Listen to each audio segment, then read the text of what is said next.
My sister interrupted my wedding vows with an ultrasound in her hand. Before I could even understand why she was walking toward the altar, a curtain dropped behind Ethan and me and revealed a white banner covered in gold lettering. "Baby coming soon." My mother started clapping. My father leaned close enough that only I could hear him and said, "Now smile for your sister."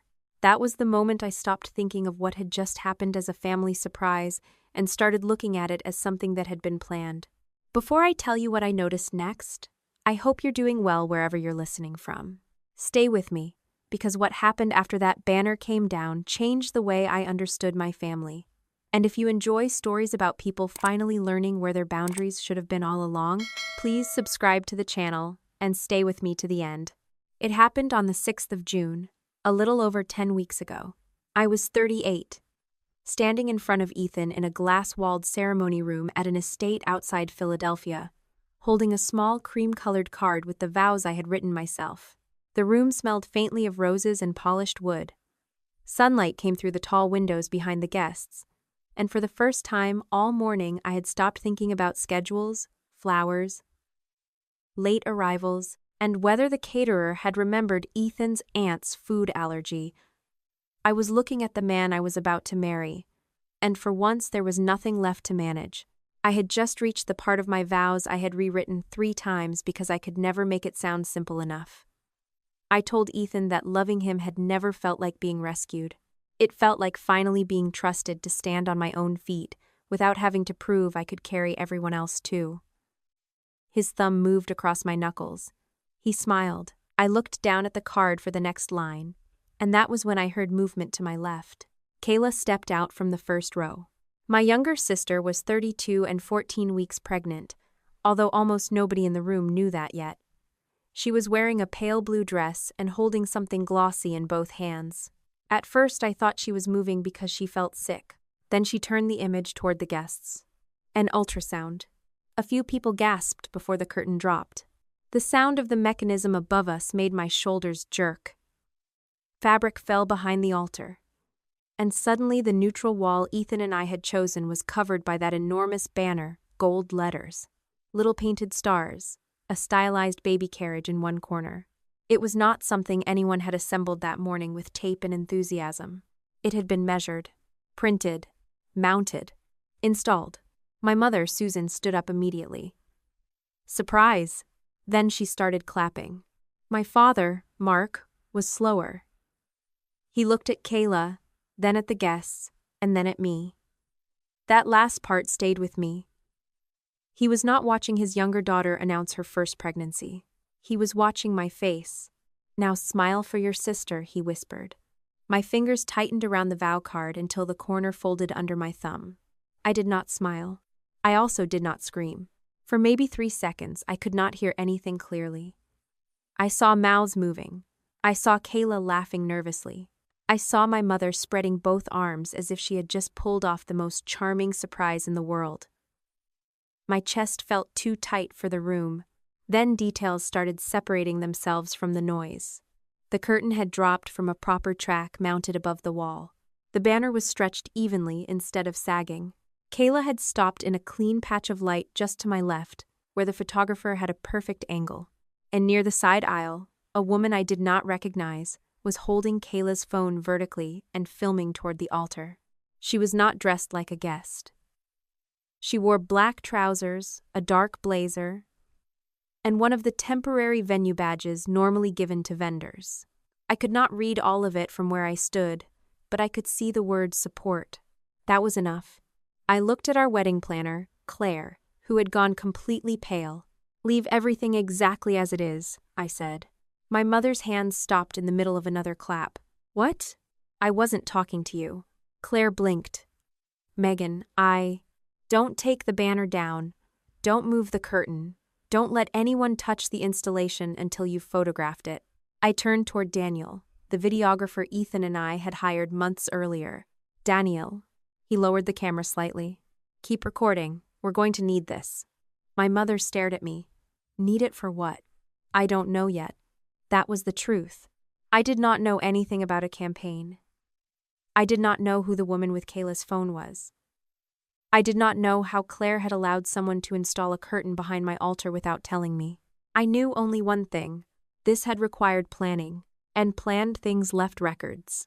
Ethan stepped closer to me. He did not speak for me. He did not turn toward my family and start shouting. That mattered more than I knew how to say at the time.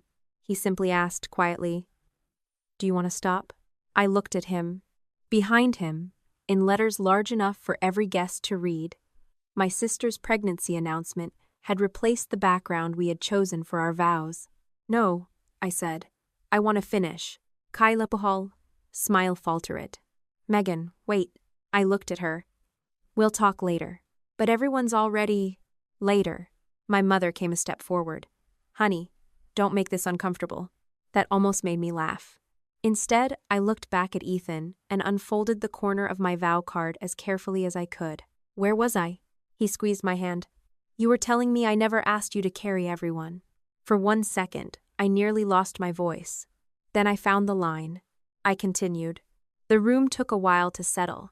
I could feel people looking between Kayla and me. Somewhere behind the front row, someone whispered. My mother sat down stiffly. My father remained standing another few seconds before lowering himself into his chair.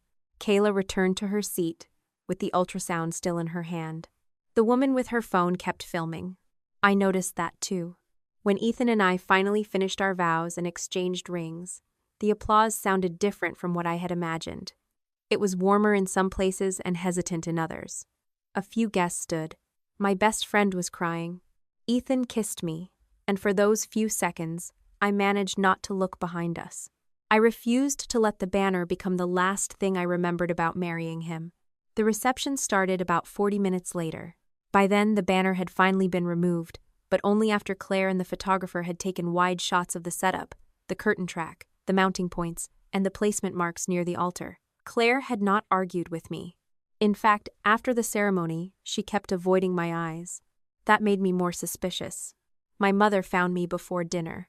She approached with the expression she used whenever she believed the fastest way to end a conflict was to behave as if the conflict had already been resolved. "There's my beautiful bride." I looked at her. She sighed. "Megan, who ordered the banner?" Her mouth tightened. It was a surprise. That wasn't my question. "Can we not do this tonight?" "Who ordered it?" She lowered her voice. "Your sister is having a baby."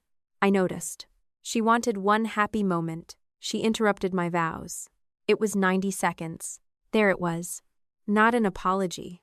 A measurement. As though pain could be dismissed if it had lasted less than 2 minutes.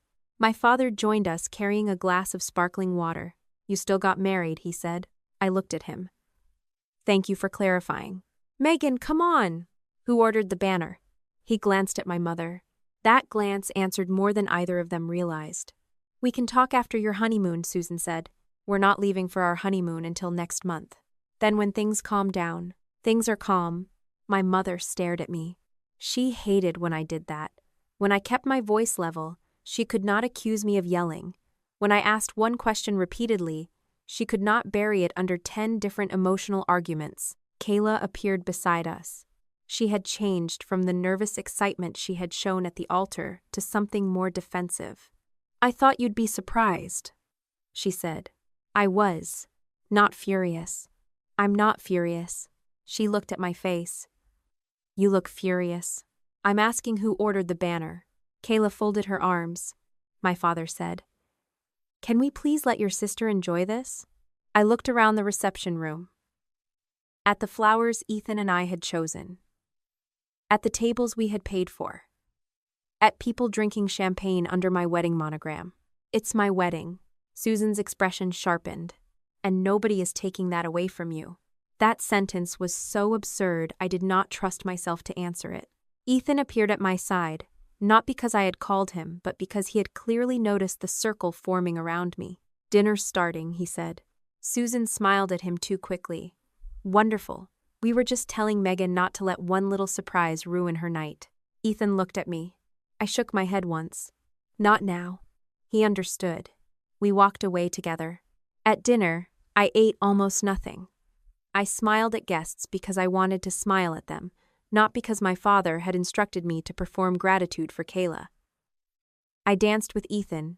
I talked to his parents. I laughed once so hard at something his college friend said that for nearly a minute I forgot the banner had ever existed. That mattered. I did not want my family's behavior to become the whole wedding simply because they had tried to make it the whole wedding. But I also kept noticing things. The woman in the dark blazer stayed through part of the reception. She did not sit at a table. She spent most of her time near Kayla. At one point, I saw her hand Kayla's phone back to her. Later, Kayla checked the screen and smiled. Then the woman spoke briefly to my mother. Susan nodded. I filed it away. At around 9 that evening, before Daniel packed up his camera equipment, Ethan and I asked him to meet us in a small side room off the reception hall. Daniel looked uncomfortable before I even spoke. I need you to preserve the ceremony footage exactly as it is, I said. I already backed up the primary card. Good. Make another copy when you get home. Don't send anything from the ceremony to my parents, Kayla, or anyone else without checking with Ethan or me. He nodded. That's fine. And keep any emails or shot lists you got about the surprise. His expression changed. Ethan noticed it too. What? He asked. Daniel rubbed the side of his jaw. I did get a note. From who? I thought it came through Claire's planning team. What did it say? He opened his tablet and scrolled through his production notes. There was a request to hold continuous coverage on you during a family surprise. I assumed you knew something was happening. I didn't. I know that now. His embarrassment looked genuine. I asked, did anybody pay you extra? No. Did anybody ask for separate footage? Not from me. I thought about the woman with Kayla's phone. Show me the request. He turned the screen toward me. There were several ordinary notes. Processional. Wide shot during vows. Close coverage during ring exchange. Then one line stood out. Family surprise. Bride reaction. Continuous coverage. I felt Ethan's hand touch the back of my arm. Can you tell when that was added? I asked. Daniel tapped into the file details. While he did that, he pulled up a section of the ceremony footage. We watched several seconds in silence. There was Kayla walking forward. The ultrasound. The curtain dropping. My mother standing. My father leaning toward me. And in the background, the woman in the blazer raising Kayla's phone. I leaned closer to the screen. Pause. Daniel stopped the video. The badge was visible now. Not perfectly, but clearly enough. Surprise support vendor. I looked at Ethan. That's how she got in. Who is she? I don't know.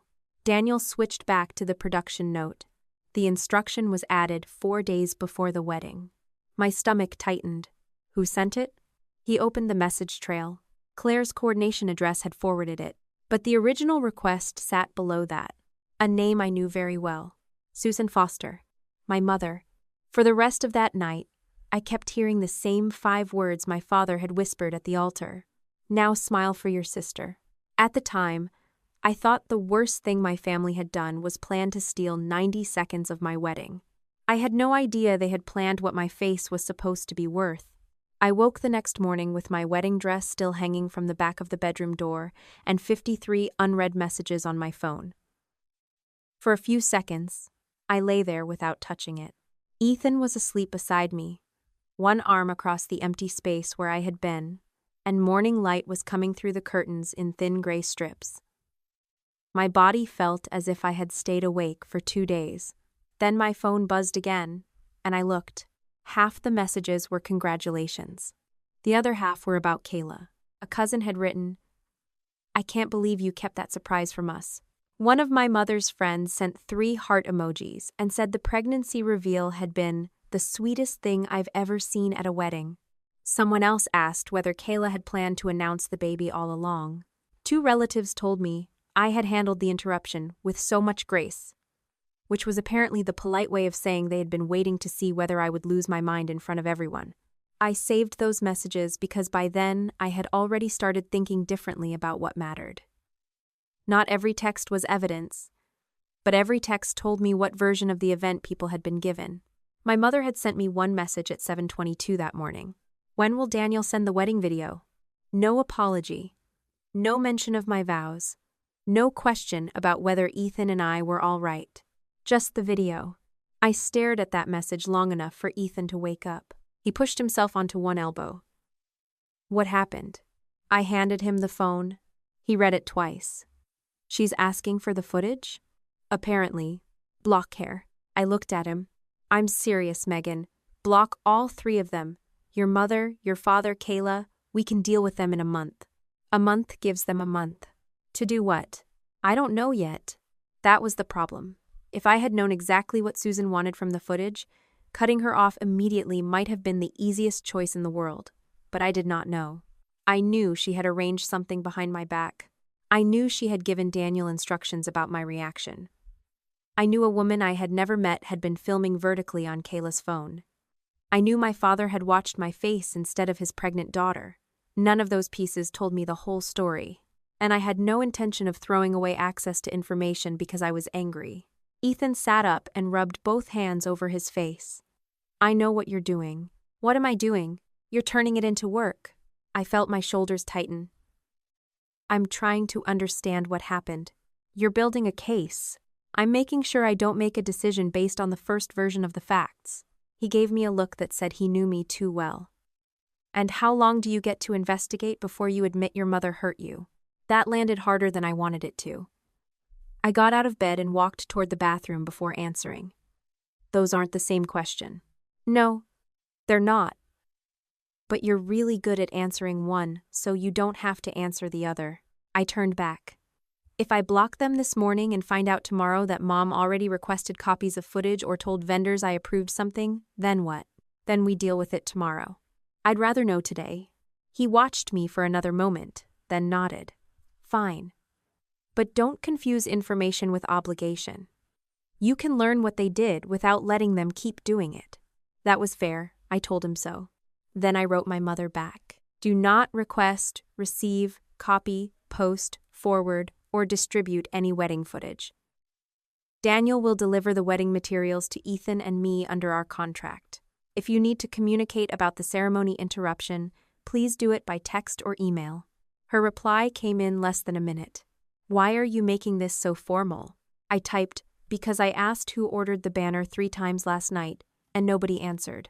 The typing bubble appeared, disappeared, appeared again, then nothing. By 10 that morning, I had also texted Kayla and my father the same instruction about the footage. Mark responded with a thumbs up. Kayla wrote, "You're being ridiculous." I did not answer either one. Claire, the wedding planner, called me at 11:14. She sounded exhausted. Megan, I need to talk to you. I was going to call you. I figured. Can we meet somewhere? There was a pause. Today? Yes. Another pause. Okay. We agreed on a coffee shop near her office that afternoon. Ethan offered to come. I told him I wanted to talk to Claire alone first. Not because I was trying to protect anyone, but because I wanted to know whether she would tell me the same story without feeling like she was being confronted by both bride and groom. Claire was already sitting in the back corner when I arrived. Her laptop was open. There was a legal pad beside it, and a coffee she did not appear to have touched. She stood when she saw me. I'm sorry. I put my bag on the empty chair beside me. For what? Her mouth opened, then closed. That's not a trick question, I said. I want to know what you think you're apologizing for. Claire sat down slowly. For not calling you. About? The surprise. I waited. She folded her hands on the table. I thought you knew there was going to be something. Did you know it was a pregnancy announcement? Not at first. When did you know? 3 days before the wedding. I felt something cold move through my stomach. And you still didn't call me? No. Why? Because your mother told me you knew there was a family surprise, and you didn't want details. I did not answer immediately. Claire turned her laptop toward me. I printed the whole chain this morning, but the originals are here too. I'm not deleting anything. That was the first smart thing anyone involved had said since the banner dropped. I looked at the email thread. The first message was familiar. It had been sent nearly 4 weeks before the wedding. From me. I remembered writing it. Susan had been complaining for weeks that she had no role in the wedding. Ethan and I had handled the venue, catering, flowers, transportation, photography, music, seating, and ceremony ourselves with Claire. My mother kept asking what she was supposed to do. Eventually, I gave her one thing. I wrote Claire. Mom would like to coordinate a small family toast or surprise after the ceremony. I'm fine with that as long as it doesn't interfere with the ceremony schedule. She can work with you directly on that piece. There it was. My permission. Small. Specific. After the ceremony, I remembered exactly why I had given it. Not because I trusted Susan with something important. Because I thought giving her one contained task would keep her out of everything else. I had treated my mother like a difficult client. Give her a lane. Keep her in it. I had been wrong about the second part. Claire scrolled. 3 days later, Susan wrote, Megan knows we're planning something for family. She doesn't want the details spoiled. Technically close enough to the truth to sound harmless. Then, we may need one small support vendor for the surprise. Then, can the support vendor enter with the installation team? Claire had replied, Yes, send me the name for the list. The name was Lena Brooks. I looked up. The woman with Kayla's phone? Claire nodded. You knew who she was? I knew her name. Your mother said she was helping with the reveal. What kind of helping? I thought content setup, decorations, maybe coordinating the phone recording. You never asked? No. Why? Claire looked miserable. Because I thought it was approved. I leaned back. There are certain sentences people use when they want the assumption itself to sound like permission. I thought it was approved. Everyone knew. Nobody objected. Your mother said. They all mean the same thing once something goes wrong. I asked, How did Lena get a venue badge? Claire opened another email. The subject line read, Surprise Support Access. Susan had sent Lena's full name and described her as a content assistant supporting the family surprise. Claire added the name to the vendor support list. The venue printed a temporary badge. No security breach. No woman sneaking through a back door. My mother had simply placed her inside a legitimate access chain. That was worse. Not because it was criminal. Because it was organized. I looked at Claire. Who installed the curtain? She opened another folder.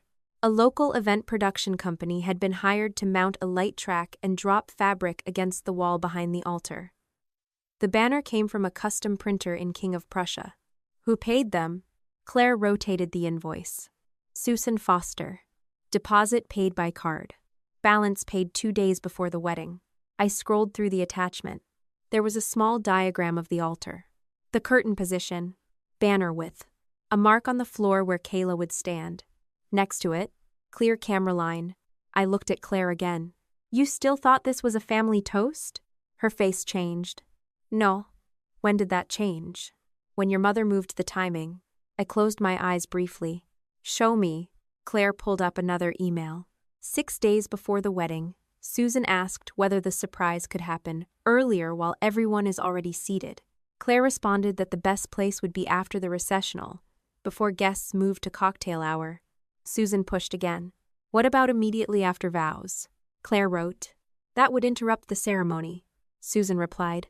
Megan won't mind. It's family. She knows we're doing something special. Claire looked at me. That's where I should have called you. Yes. I know. You knew my original email said after the ceremony. Yes. You knew this moved into the ceremony. Yes. You knew it became a pregnancy announcement 3 days before. Yes. And you didn't verify any of it with me. Claire swallowed. No? I appreciated that she did not try to soften the answer. I was angry with her. I still am, if I'm honest. Not the way I was angry with Susan. Claire had not invented the plan. She had not wanted to humiliate me. But she was a professional I had paid to protect the event schedule, and when someone changed a small family surprise after the ceremony into pregnancy announcement during the vows, she chose convenience over verification. That mattered. I told her exactly that. She nodded. You're right. I'm not looking for someone to sue today, Claire. Her eyebrows rose slightly. I'm looking for the truth. I understand. If there's anything else, I need all of it now. Not after I discover it somewhere else. She turned back to her laptop. There's one thing. I waited. Claire searched the email chain for Lena Brooks. There were only 4 direct mentions. 2 were logistics. 1 was the access list. The last one had an email address I had not noticed. not a Gmail address. A business domain. northlinecontent.com. I copied it into my phone. What is Northline Content? I assumed a subcontractor. You never checked? No. I searched the company while sitting across from her. Northline Content was a small production company based outside Philadelphia. Branded social campaigns, creator shoots, event content, lifestyle marketing. The website listed several freelance producers. One photograph stopped me. Lena Brooks. Samifatse. Same dark hair. Same woman standing at the side of my wedding aisle with Kayla's phone. I felt my pulse change. Claire looked at my screen. That's her. I know. I clicked through the company information. Nothing about weddings. Nothing about private family surprises. Commercial content. I went back to the email chain. Was Northline copied on anything besides access? Claire searched. Yes. 2 logistics messages. One about load-in time. One about camera position during reveal. I looked up. Camera position? Claire's mouth tightened. I didn't open the attachment. I thought it was Lena coordinating Kayla's phone. What attachment? Claire clicked. A PDF loaded. It showed a rough ceremony layout. The altar. Guest seating. The aisle. A small mark beside the left side of the altar. Reveal position. Another note. Bride reaction angle clear from center camera. For a few seconds, neither of us spoke. I asked, did Daniel get this? Not the PDF. He got a simplified shot note through my production email. So you forwarded it? Yes. Because Mom asked you to. Yes. Did she write the shot note? She sent the request. I cleaned it up and put it into Daniel's vendor notes. There was the answer to one question. But it opened 3 more. Why would my mother care about my reaction angle? Why would a commercial content company be helping with a family pregnancy reveal? Why would anyone need a bride's reaction captured cleanly enough to diagram it? Claire stared at the screen. I'm really sorry, Megan. I closed the laptop halfway, not because I wanted to stop looking, but because I needed a second to think. Did my mother pay you extra? No. Did Kyla? No. Did Lena? No. Did anyone ask you to hide something from me? Claire thought about it. Your mother repeatedly said the surprise worked only if you didn't know details. That's not what I asked. No. Nobody paid me or threatened me or told me to lie if you asked directly. That distinction mattered. Claire had not been bought. She had been manipulated through my own limited authorization, then failed to check when the scope changed. It was almost more believable that way. Susan did not need a conspiracy of corrupt professionals. She needed people to assume somebody else had already obtained permission.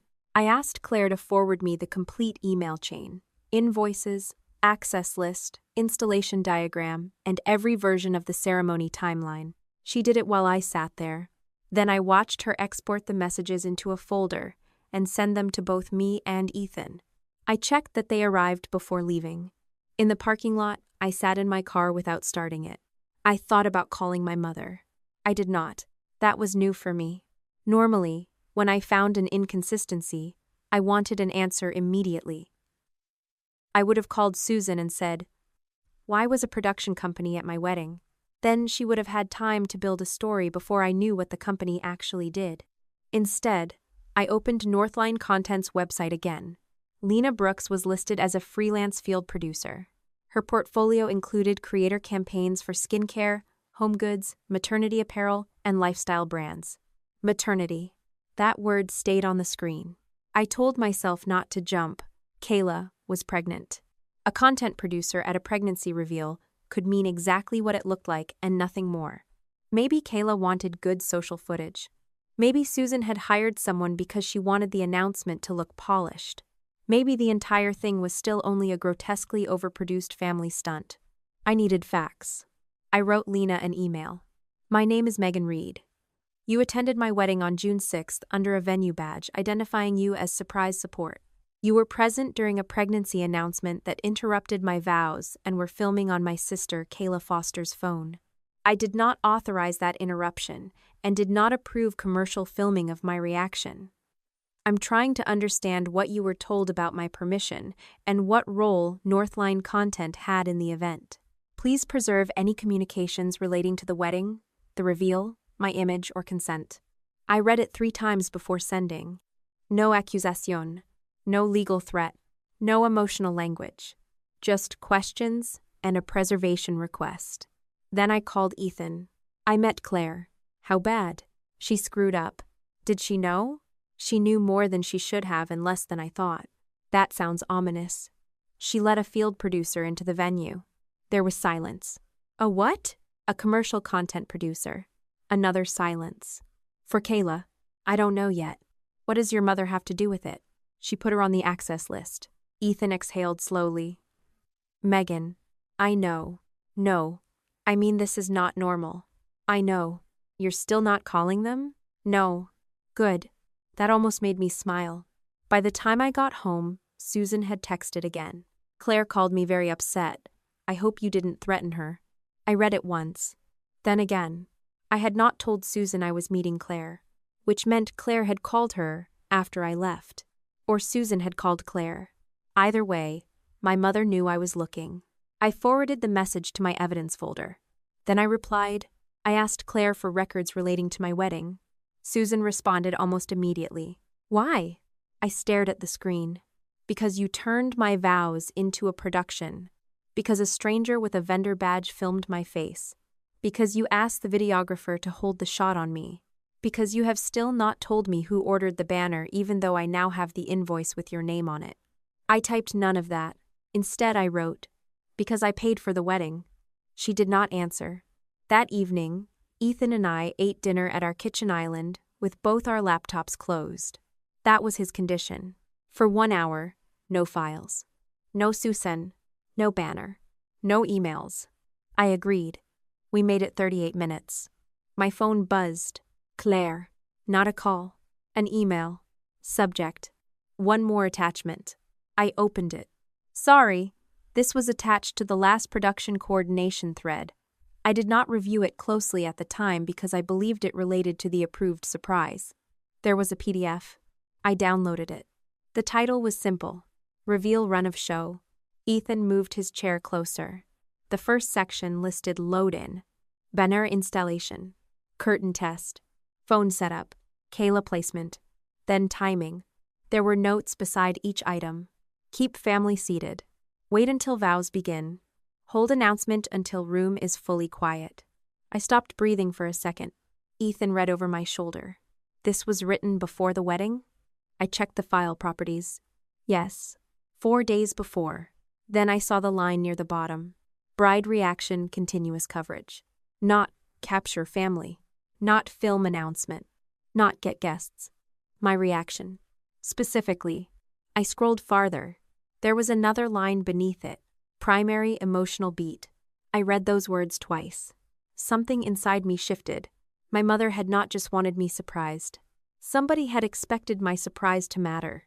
Enough to schedule. Enough to frame. Enough to call it an emotional beat. I forwarded the file to my own archive and to Ethan, then backed it up in a second location before I did anything else. Only after that did I reopen Lena Brooks's company page. At the bottom of her profile were several recent clients. One of them was a maternity brand I recognized because Kayla had mentioned months earlier that she had been trying to get their attention. I still did not know exactly what I was looking at, but for the first time, I knew what question I needed answered. My family had not only planned to interrupt my wedding, they had planned how my face would look when they did it. I read the run-of-show document 3 times that night, and every time it looked less like a family surprise and more like a production plan. The wording was too precise. Load-in time. Curtain test. Kayla placement. Phone setup. Hold announcement until the room was fully quiet. Bride reaction, continuous coverage. Primary emotional beat. Those were not the notes of an excited mother who wanted to surprise her daughters at a wedding. They were instructions for capturing something usable. I printed the file the next morning and laid it beside the ceremony timeline Claire had sent me. Ethan made coffee while I worked at the kitchen table. He had learned by then that if he told me to stop looking, I would only keep looking while resenting him for telling me to stop. So instead, he slid a mug toward me and sat across from me while I compared timestamps. The original ceremony schedule had my vows beginning at 4:23 in the afternoon. The pregnancy reveal had been placed at 4:28. Susan's first request to Claire had been for something after the ceremony. Claire suggested after the recessional. Susan pushed it earlier, then earlier again. The final run of show put Kayla's entrance in the one place where every guest would already be seated, nobody would be talking, and every professional camera would be pointed toward the altar. It wasn't random, I said. Ethan looked at the papers. We already knew that. No, I mean the timing wasn't just cruel, it was useful. For what? That's what I'm trying to figure out. I pointed to the floor diagram. Kayla's mark was slightly left of center. My position was directly opposite the center camera. The woman named Lena Brooks had been told where to stand with Kayla's phone. Daniel had been given the special instruction to keep filming me. The whole setup had been arranged so Kayla's announcement and my reaction could exist in the same visual frame without anyone moving. Ethan leaned back. Do you think your mother wanted a viral video? Maybe. Kayla would. That's the obvious answer. And you don't believe the obvious answer. I believe it until something better explains the producer. That was the piece I could not dismiss. If Susan only wanted a polished pregnancy announcement for family social media, she could have handed Kayla's phone to a cousin. She did not need a woman from a commercial content company with a vendor badge and a run of show. My inbox refreshed at 8:47. The reply came from Lena Brooks. I felt my entire body focus before I even opened it. Her message was careful, professional. There was no apology in the first paragraph, but there was no defensiveness either. She said she had received my email and wanted to clarify her role because she had not understood there was a dispute about consent at the time of filming. She wrote that Northline Content had been contracted as a production partner through an agency working on a proposed maternity and family lifestyle campaign involving Kayla Foster. Lena had been assigned to capture supplemental vertical material connected to Kayla's pregnancy announcement and to help coordinate the reveal so the footage matched the campaign's proposed visual direction. I stopped reading. Ethan saw my face. What? I turned the laptop. He read the first paragraph without speaking. Then he said, campaign. Yes. For a brand? She hasn't named it yet. I kept reading. According to Lena, she had been told 3 things before the wedding. First, that the family pregnancy announcement had been approved as part of the event. Second, that venue access had been cleared through wedding coordination. Third, that formal commercial releases for identifiable participants would be completed before any sponsored publication. That last sentence mattered. I read it again. Formal releases would be completed before publication. Not before filming, before publication. Lena went on to say that the vertical footage she captured had been recorded on Kayla's personal phone at Kayla's request and was intended to give Kayla immediate social content while the larger campaign materials were being reviewed. Lena had not received any wedding video from Daniel, had not requested his raw files, and had not personally spoken to me before or during the wedding. She finished by saying she would preserve her communications and had forwarded my message to the agency responsible for the proposed campaign because my statement about non-consent raised a rights issue she was not authorized to resolve herself. I sat very still. Ethan finished reading. So your mother told them you agreed. Not exactly. He frowned. Megan, read the wording. I did. Lena says she was told the announcement was approved as part of the event. She doesn't say anyone told her I signed a release. That is a distinction only you would care about right now. It's the distinction that matters. To who? To everyone. I turned the laptop back toward me.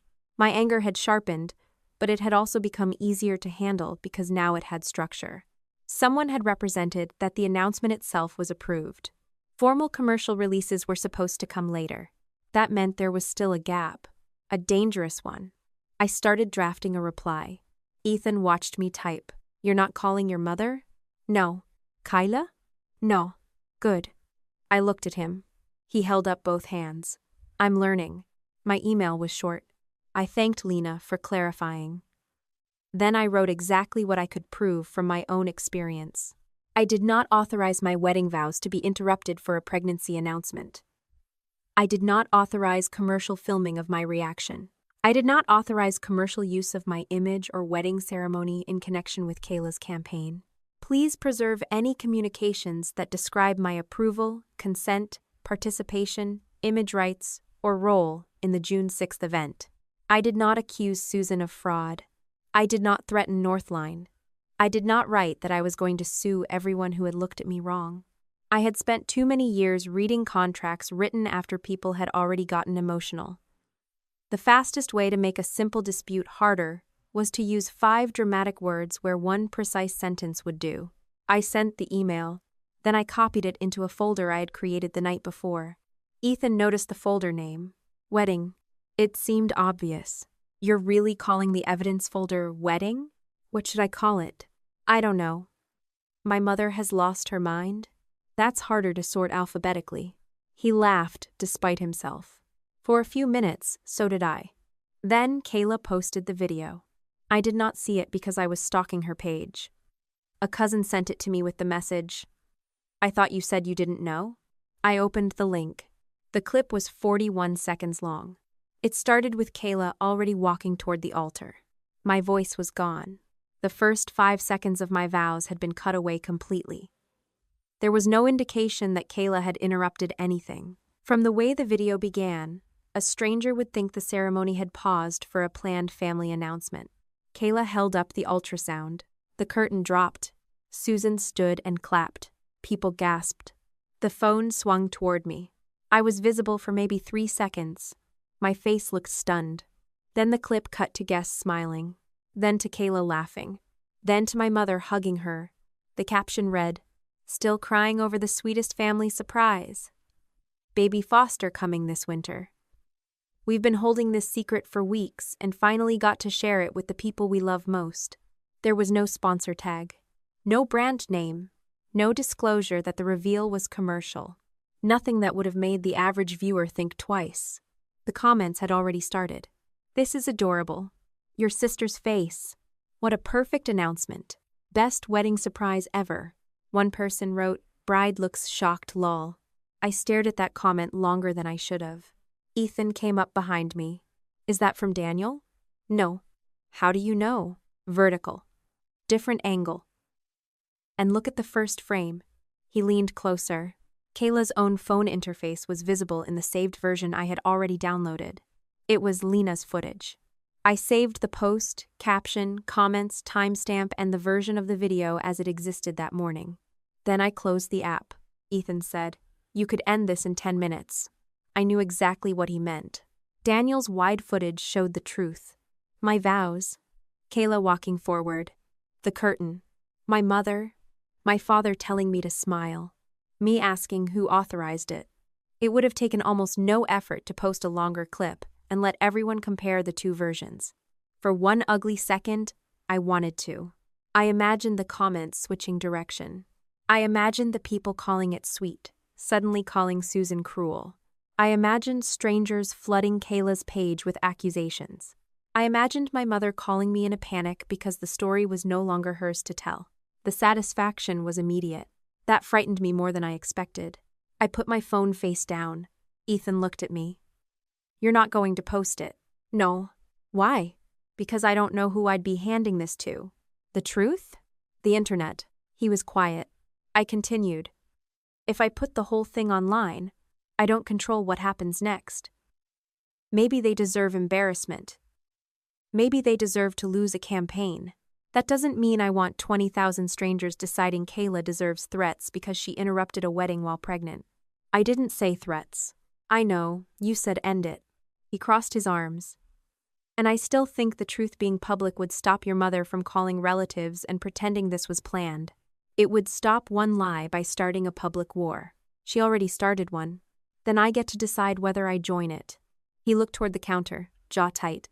I knew he was still angry enough to want someone else to hurt. Part of me was too. That did not make either of us stupid. It just meant we were newly married and my family had hijacked our vows for content. Finally, he said, "I don't like that they get to control the public version. They don't control the evidence. That is the most Megan sentence you've ever said. It's true. He nodded once. Okay. I touched his arm. I'm not protecting them. I know. I'm protecting the process. He gave me a tired smile. That one was even more Megan.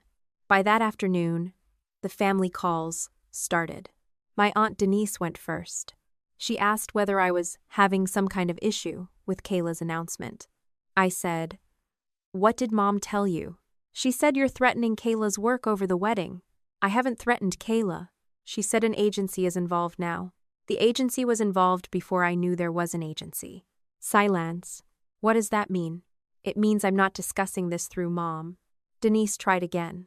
She's pregnant, Megan. I'm aware. Stress isn't good for her. I almost asked whether interrupting a bride's vows was good for stress, but I stopped myself. I'm not asking you to choose sides. I'm not choosing sides. Then don't carry messages for Mom. She did not like that. Neither did the next relative. Or the one after that. By evening, I understood Susan's new strategy. The story was no longer that the reveal had been harmless. The story was that whatever happened at the wedding was over, and I was now the one prolonging it. The pregnancy made that version easier. Kayla was pregnant. Kayla had a career opportunity. Kayla needed support. I had a husband, a job, a stable income, and apparently an unlimited capacity to absorb anything without consequence. It was the same family math I had grown up with. I just had not recognized the equation yet. I did not explain the campaign to relatives because I still did not know the campaign myself. That mattered. I was not going to fill gaps with guesses just because Susan was filling hers with guilt. 2 days later, Lena emailed again. She said the agency had received my statement and someone from Rights and Compliance would contact me directly. They called at 3:17 that afternoon. The woman introduced herself as Nicole Harris. She sounded about my age, maybe older. Calm in the way people sound when their job involves cleaning up other people's assumptions. She said she was calling on behalf of the agency reviewing the Kayla Foster campaign materials. Then she asked one question. Did you authorize your wedding ceremony or your reaction to be incorporated into the proposed commercial campaign? No. Did you sign a participant release? No. Did anyone provide you with a release before the wedding? No. Did anyone tell you before June 6th that your reaction was expected to be filmed for commercial purposes? No. She paused. I could hear typing. Then she said, "Thank you." That's it? For that question, yes. What happens now? We're reviewing the representations that were made to production and the status of any materials involving you. For now, anything that would require your participation or identifiable image is paused. Does that include Kayla's social video? That was posted through her own channel, not through the sponsored campaign. So you're not asking her to remove it. That is separate from our review. I appreciated the answer because it was narrow. No pretending the agency controlled everything. No dramatic declaration that my rights had been violated. Just scope. I asked, who told production the announcement was approved? I'm not going to characterize individual communications until we've completed our review. Fair. Was my name in the campaign materials before the wedding? There was a longer pause. Nicole asked, have you seen the concept deck? No. Another pause. The kind that makes you sit straighter. There's a page in it that refers to you. My hand tightened around the phone. In what way? I need to review what we can share because portions of the deck involve confidential campaign information unrelated to you. Again, narrow. Again, reasonable. I said, I'm not asking for Kayla's private business information. I'm asking what was planned around my image. I understand. Was that page created before June 6th? Yes. The word landed harder than I expected. I looked across my office at the cream-colored vow card lying beside my laptop. I had brought it home from the wedding and never put it away. One corner was still bent where I had crushed it under my thumb. What does the page call me? Nicole hesitated. Then she said, I can tell you the planning language directly relevant to your participation. I waited. The deck describes a sequence involving the pregnancy reveal at a family milestone. My throat tightened. And there is a planned reaction beat. What kind of reaction? Another pause. Then she read the phrase, Older sister, bride, reaction. For several seconds, I did not answer. I could hear the hum of the air conditioner above me. A car passed outside my office window. Somewhere down the hall, one of my coworkers laughed. Everything around me continued, as if Nicole had not just told me that before my wedding, before I stood at the altar, before Kayla lifted the ultrasound, before my father told me to smile. Someone had already put my reaction into a commercial plan. Nicole said, "Miss Reed, I'm here. I want to be clear that I'm not saying the agency had a signed release from you. I understand. We are reviewing exactly what approval was represented. I understand." She told me she would follow up after compliance reviewed the relevant pages and correspondence. When the call ended, I did not contact my mother. I did not contact Kayla. That was harder than it sounds. I sat at my desk with the vow card in one hand and my phone in the other, and every part of me wanted to demand an explanation. Instead, I opened my evidence folder. I created a new entry. Campaign concept deck. Date. Before June 6th. Reference to Megan. Older sister bride reaction. Then I stopped typing. The phrase looked worse on my screen than it had sounded over the phone. My sister's pregnancy had not simply been announced at my wedding. My wedding had been chosen because I was there. My shock had not been an unfortunate side effect. Someone had planned for it. And for the first time since the curtain dropped, I understood that the question was no longer why my mother thought Kayla deserved 90 seconds of my ceremony. The question was why my reaction had been valuable enough to plan before I ever had it. Nicole called me again the following morning and asked whether I could join a video meeting later that afternoon. She said the agency had completed a preliminary review of the pages that referred directly to me and could show me those portions without disclosing the rest of Kayla's confidential campaign materials. I appreciated the distinction, even though by then I had started to hate the phrase campaign materials. Every time I heard it, I pictured myself standing in my wedding dress with my vow card crushed between my fingers while people I had never met discussed whether my face had enough emotional value to make a piece of content work. I took the meeting from my home office because I did not want to sit at work pretending nothing was happening. Ethan was in the kitchen, giving me privacy, but staying close enough that I could call him if I needed him. Nicole appeared on screen with another woman from the agency's rights team. They explained again that the project had been paused where my image or identifiable participation was concerned, and that they were not asking me to agree to anything. The purpose of the call was simply to show me what had been represented internally before the wedding and confirm whether any of it reflected an authorization I had actually given. Nicole shared her screen. The first page looked harmless enough. Soft, neutral colors. A campaign title built around Kayla becoming a mother. A few lines about authenticity, transition, family, and real-life milestones. Then Nicole moved to the page that concerned me. There was a rough visual sequence.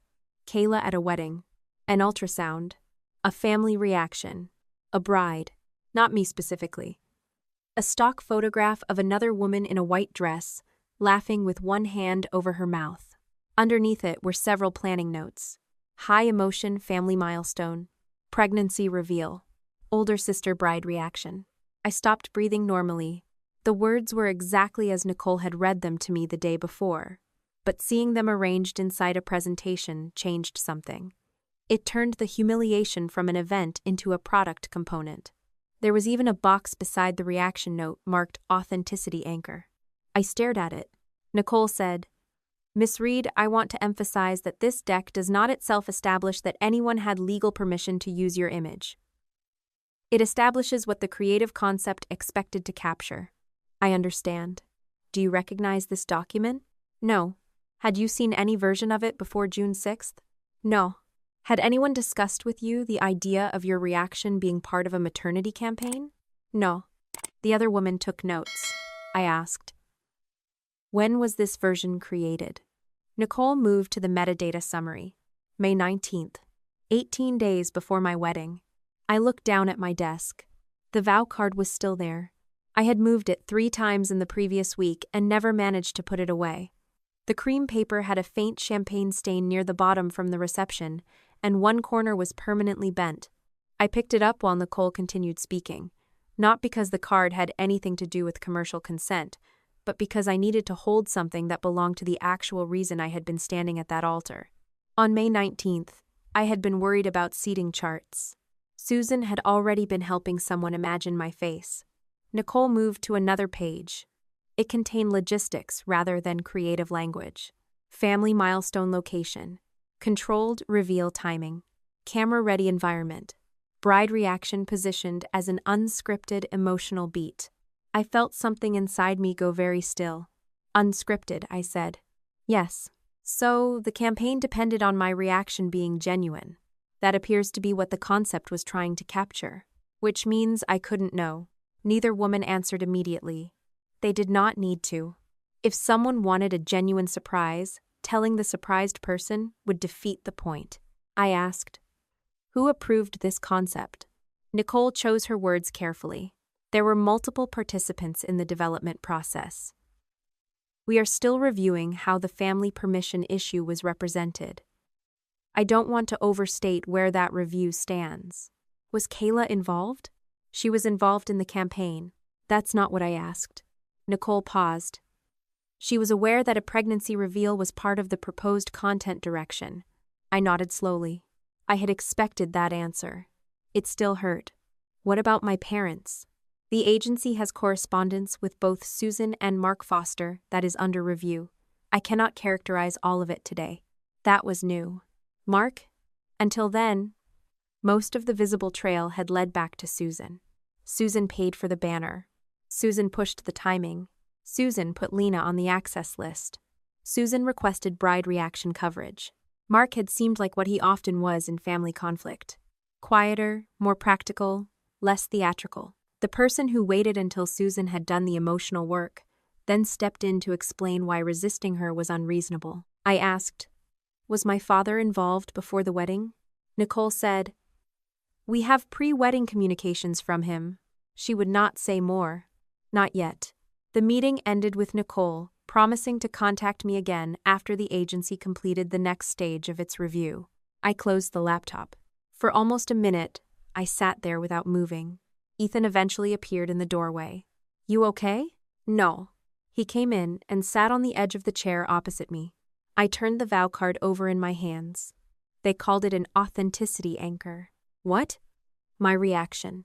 His face changed. They wanted it unscripted because it had to be real. Ethan looked away. I could see anger moving through him, but he did not tell me what to do with mine. I said, they built the concept before the wedding. I figured that much. No, I mean they built the emotion before the event. They didn't know whether I'd cry or laugh or freeze, but they knew whatever I did would be useful because I didn't know it was coming. Ethan rubbed both hands over his face. Megan, you need to stop talking about this like you're reviewing a vendor contract. I'm not. You just said they built the emotion before the event. Because that's what they did. I know. I'm saying you're allowed to call it cruel. That word hit harder than the marketing language. Cruel. I had been circling everything else because those other words were easier. Unauthorized. Misrepresented. Pre-planned. Comercial. Cruel required me to admit that the people who had done it knew me well enough to understand exactly what they were taking. I put the vow card down. I need to know who knew what. Ethan looked at me carefully. Before you call anyone, save everything. I know. Do you? I gave him a look. He did not back down. That should have been enough warning. It was not. I spent the next 2 hours organizing what I knew. May 19th. Campaign concept included older sister bride reaction. Late May. Susan asked Claire to expand surprise access. 4 days before wedding, run of show requested continuous coverage of my reaction. June 6th. Reveal interrupted vows.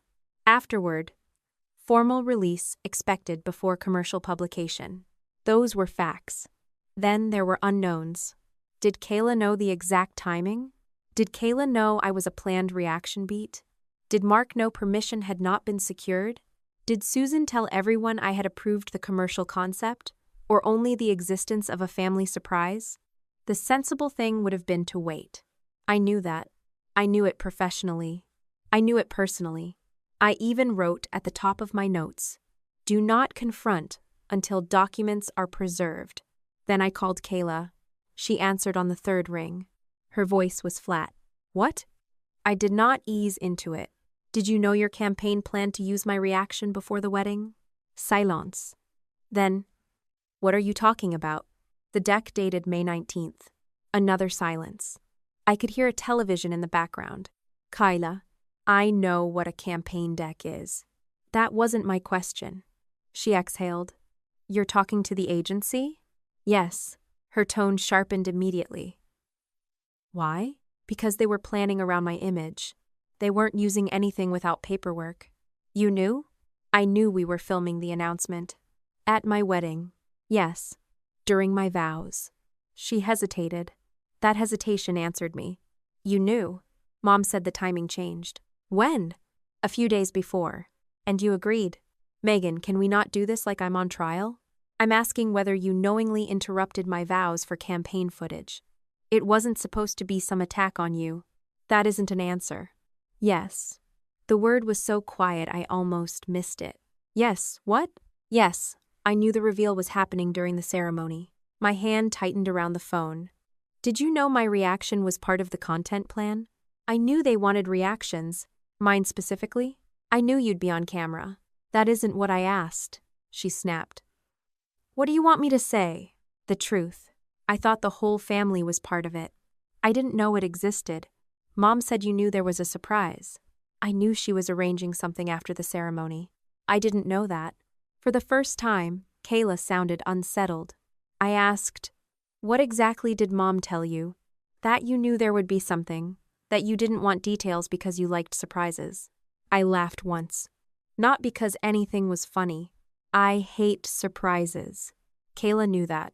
She had known that since we were teenagers. She went quiet again. I continued, did you believe that?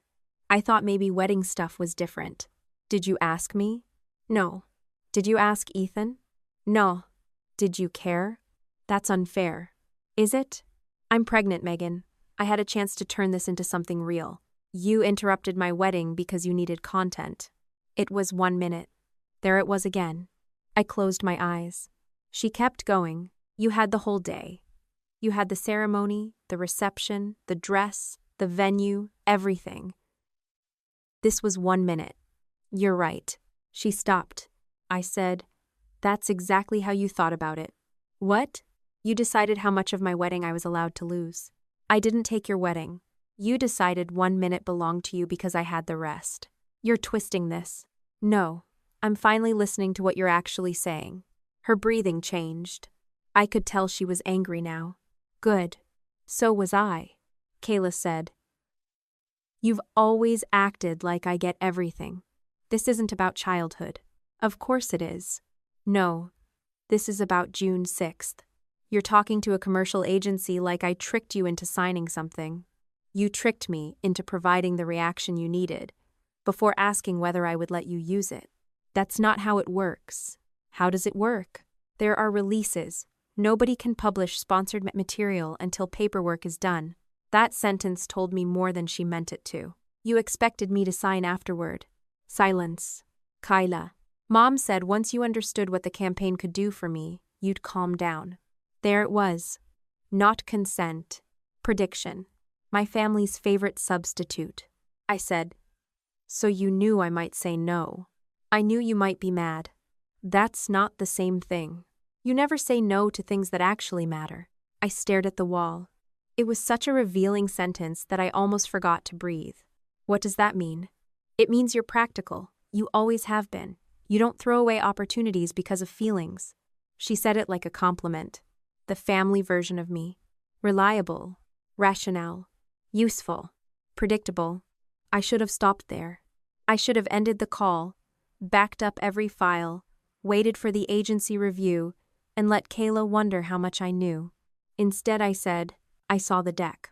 The silence changed. Not defensive. Alarmed. You what? The agency showed me the pages that refer to me. They can do that? They showed me material tied to my participation. What pages? I realized my mistake even as I continued making it. The page describing my reaction before the wedding. What else did you see? Enough. What does that mean? It means they're reviewing consent. Kayla's voice went sharp. Megan, what did you tell them? The truth. What truth? that I didn't approve commercial filming of my reaction. Oh my God. What? You have no idea what you're doing. I know exactly what I'm doing. No, you don't. There are people involved, contracts, money. So now the contracts matter. That's not what I meant. How much money? I don't know. Who does? Dad. That was the second time Mark entered the conversation in one afternoon. Before I could ask anything else, Kayla said, I have to go. Kyla. The call ended. I stared at my phone. For maybe 10 seconds, I felt the satisfaction of having forced her to admit what she knew. Then professional instinct caught up with emotion. I had just told a participant under review exactly what evidence I had seen. I swore out loud. Ethan appeared from the hallway. What happened? I called Kayla. His expression became very still. You called her? Yes. Before the agency finished? Yes. What did you tell her? Too much. He closed his eyes. I held up a hand. Don't. I didn't say anything. You were about to. I was about to ask whether you backed up everything first. I backed up the agency notes. I saved the files Claire sent. I have Lena's email. What about the shared production link? I froze.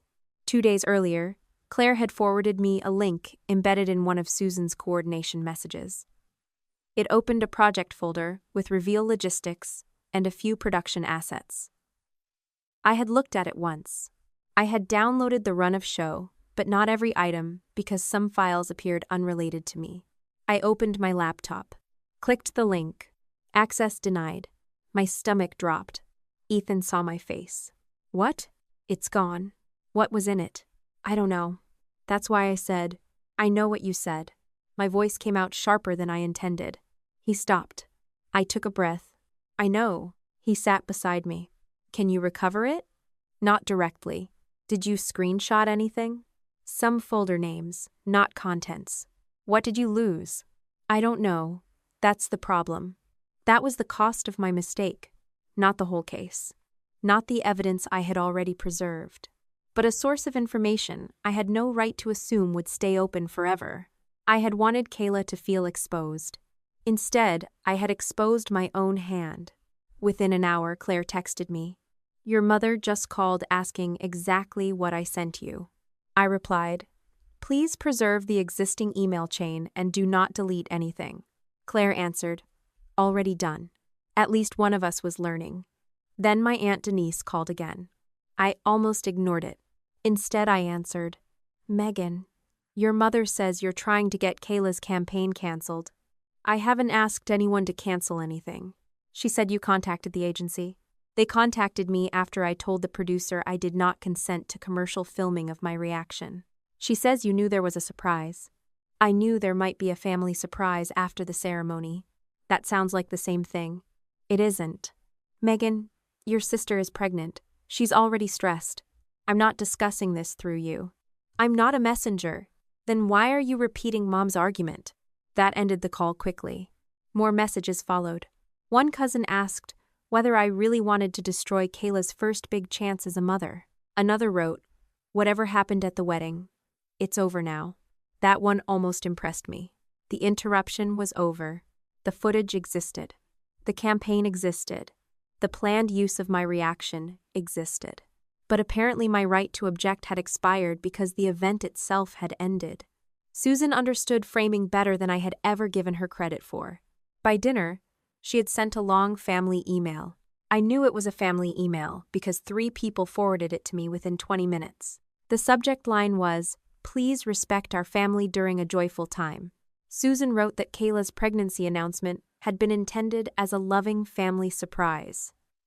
She said emotions had been high because weddings were stressful. She acknowledged that the timing may not have been ideal, which was the closest she came to admitting anything had happened. Then she moved to me. She wrote that I had chosen to escalate a private misunderstanding into a professional dispute that could jeopardize Kayla's work during pregnancy. She said no commercial footage of me had been published. She said no one was trying to steal my wedding. She said the family hoped I would step back from anger and remember what truly matters. I read it twice. Then I noticed what was missing. Susan never wrote that I had approved the commercial filming. She never wrote that I knew my vows would be interrupted. She never wrote that I agreed to be part of Kayla's campaign. She wrote around every missing fact. I forwarded the email to my folder. Ethan watched me do it.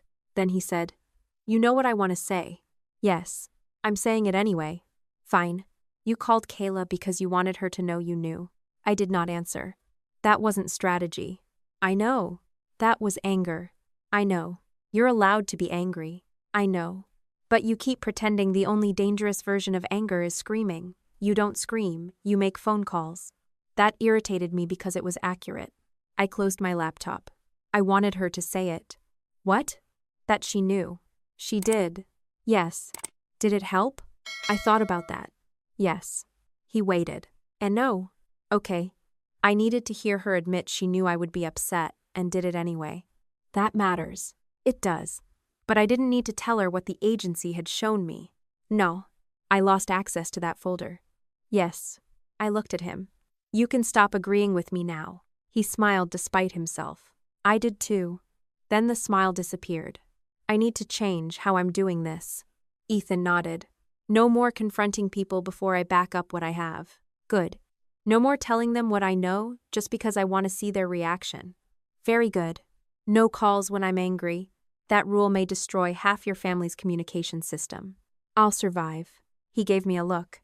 I realized what I had said. We both did. I leaned back in my chair. Bad choice of words. Maybe not. The next morning, Nicole emailed asking whether I could take another call. This one was audio only. She said compliance had found additional material relevant to the question of whether my consent had actually been secured before filming. She repeated that the agency would not forward the entire communication because it contained financial details and other information outside the scope of my participation, but she could tell me the substance of the portion directly tied to the rights issue. I opened a new document. Go ahead, Nicole said. We found a pre-wedding message from Mark Foster. My father. I wrote his name at the top. Dated when? June 2nd. 4 days before the wedding. What did he ask? Nicole paused. He asked what would happen to certain deposits if you refused to sign after filming. I did not type. For several seconds, I just stared at the blinking cursor. Say that again. She repeated it.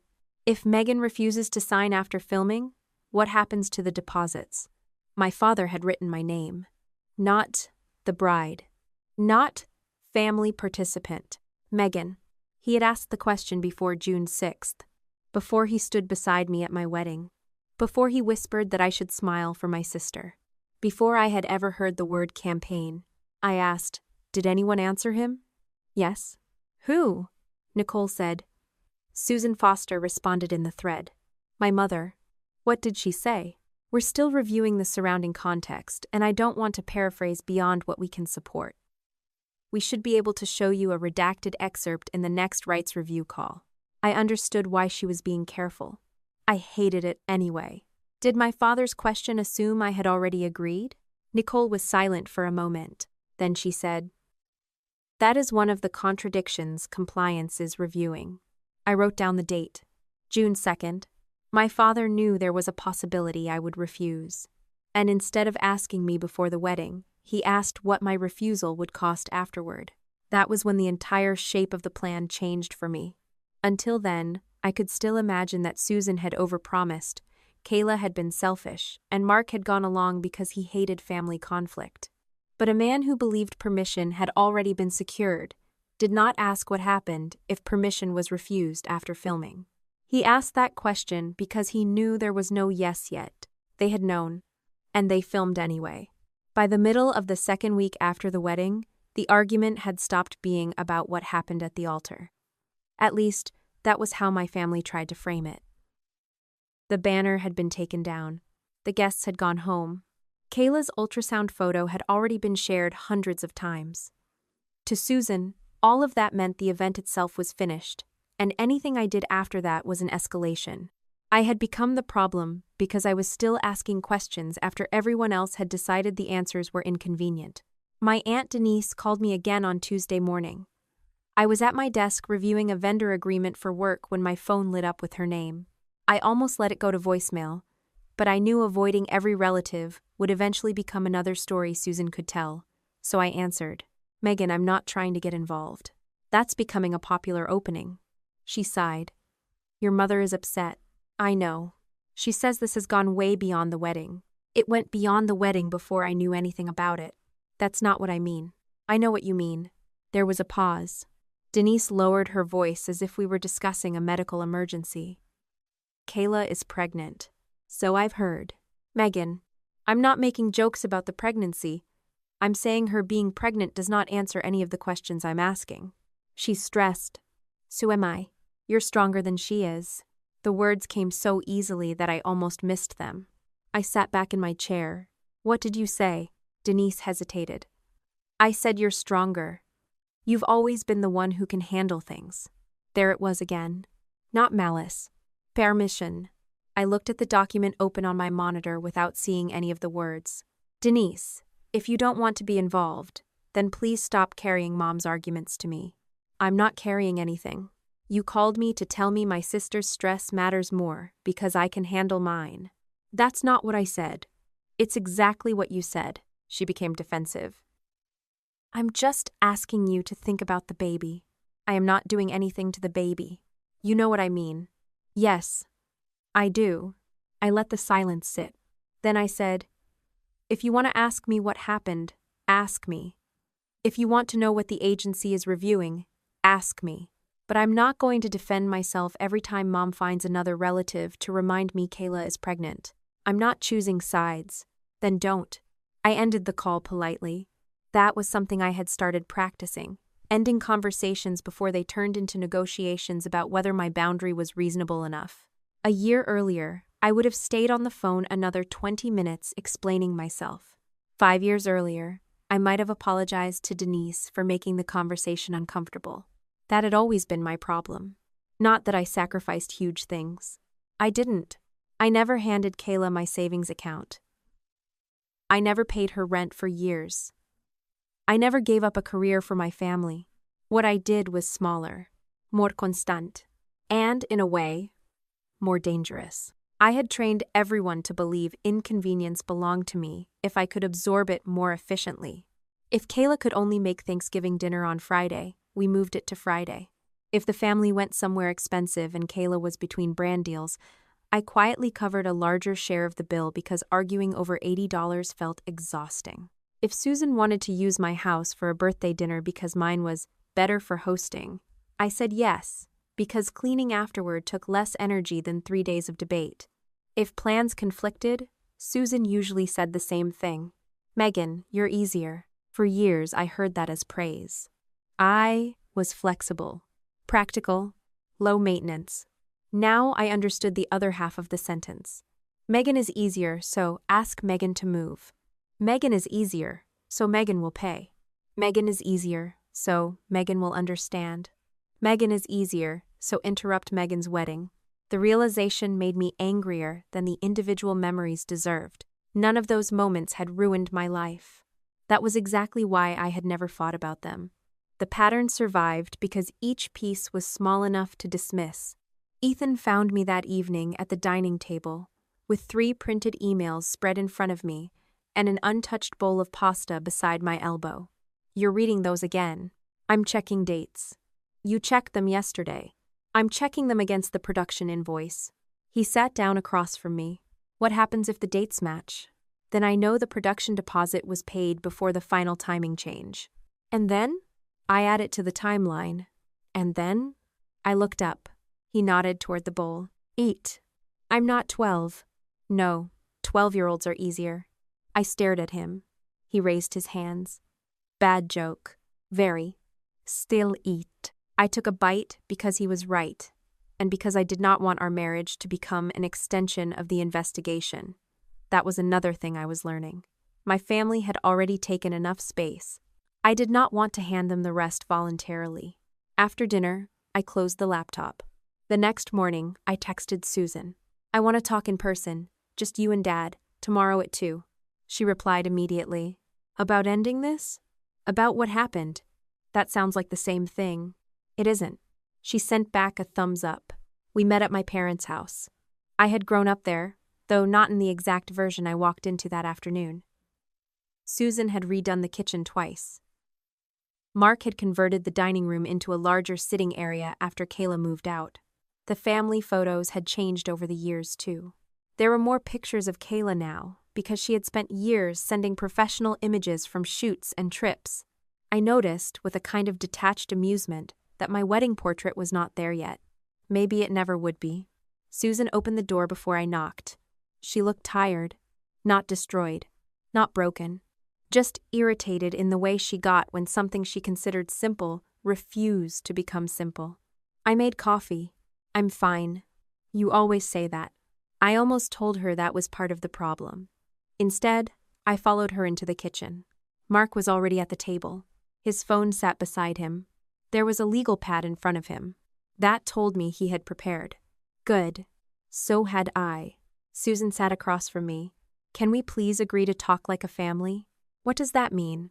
Without emails, without agencies, without turning every sentence into evidence. I haven't brought up the agency. You didn't have to. Mark leaned forward. Megan, your mother means we want to understand what it will take to move forward. We haven't established what happened yet. Susan's mouth tightened. We know what happened. Kayla announced she was pregnant at your wedding. You were upset. That's a description of what the guests saw. What else is there? I looked at her. You ordered the banner. Yes. You moved the surprise from after the ceremony into my vows. Susan glanced at Mark. That was not supposed to become this enormous thing. You registered Lena Brooks as a support vendor. Susan's eyes changed. Not surprise. Calculation. So you've been talking to her? Yes. She was there to help Kayla with content. Commercial content. Susan exhaled sharply. Megan, Kayla is a creator. Everything she does is content. No, everything she does is not automatically commercial content. You're splitting hairs. No. I'm defining the thing you keep refusing to define. Mark stepped in. Can we not do the contract manager routine? I turned to him. I'm a contract manager. You built a commercial plan around my wedding. You don't get to complain that I'm asking contract questions. His jaw tightened. Susan said, nobody was going to publish your face without paperwork, so you knew I hadn't signed anything. That's why there was going to be paperwork. After you filmed me. That's normal. Is it normal to interrupt someone's vows before asking whether they want to be part of the campaign? You knew there was a surprise. After the ceremony, we moved it, without asking me. Susan spread her hands. Because if we asked you, it wouldn't have been a surprise. There was the logic again. I said, then you chose the surprise over my consent. Her face hardened. You're making it sound ugly on purpose. I'm describing what you did. You always do this. Do what? Take something emotional and strip all the humanity out of it. I almost laughed. Mom, you put a camera on my face while Kayla interrupted my vows for branded content. It was not branded at the wedding. That does not help. It matters. It matters to you because you're trying to make the worst part sound technical instead of personal. Susan stared at me. That was the first time I saw her lose the rhythm she had prepared. I let the silence sit. Then I asked the question I had come there to ask. Why was it always so easy for you to take something from me? Susan frowned. What? I did not look at Mark. I kept my eyes on her. When Kayla needed something and it was mine, why was I always the easiest person to ask to move? Change plans. Pay more, give up space, understand. Why? That has nothing to do with this. It has everything to do with this. Susan leaned back. You're rewriting your childhood now? No. You had everything you needed. I know. You had opportunities. I know. You went to college where you wanted. I know. We supported you. I know. Then what exactly are you accusing me of? I'm asking why you always assumed I could absorb the difference. Her expression changed. For a few seconds, she looked genuinely confused. That surprised me more than anger would have. Then she said it. Because I knew you'd survive it. The sentence was quiet, almost tender. That was what made it hurt. Susan continued before I could respond. You were always strong, Megan. You never fell apart over things. You could handle disappointment. Kayla couldn't. If she didn't get something, it stayed with her. You moved on. What was I supposed to do? Treat you both exactly the same when you weren't the same? I stared at her. She really believed she was explaining fairness. You thought because I recovered it hurt me less. I thought you were resilient. That's not an answer. Yes, it is. No. Resilience is what happens after something hurts you. It doesn't mean you get to choose the hurt for me. Susan shook her head. You are turning every decision I ever made into evidence that I was a terrible mother. I didn't say you were a terrible mother. You don't have to. I'm saying you treated my ability to survive something as permission to do it. Mark exhaled. Megan, this is getting dramatic. I turned to him. Dad, you asked what would happen to the deposits if I refused to sign after filming. His face went blank. Susan looked at him. For the first time that afternoon, she had not known what I was about to say. That mattered. Mark recovered quickly. Where did you hear that? Does it matter? Yes. Did you ask it? He looked at Susan again. Then back at me. It was a practical question. That's a yes. It was a question about risk. Whose risk? The campaign. And why would there be risk if I had already agreed? Mark rubbed his thumb against the edge of the legal pad. I watched him. He had always been the easier parent to argue with because he preferred numbers to emotion. As a teenager, if Susan said no to something because she did not like it, Mark could sometimes be persuaded if I made a rational case. That had made me think he was fairer. Now I understood something else. He was not less controlling. He just preferred control that could be entered into a spreadsheet. He said, "Nobody knew how you'd react. That's the point. We expected you to be surprised. You expected me to sign afterward. We expected everyone to sit down like adults afterward.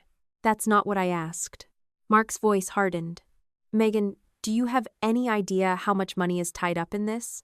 Susan said. Mark. He ignored her. No, because she keeps talking about this like there were no consequences on the other side.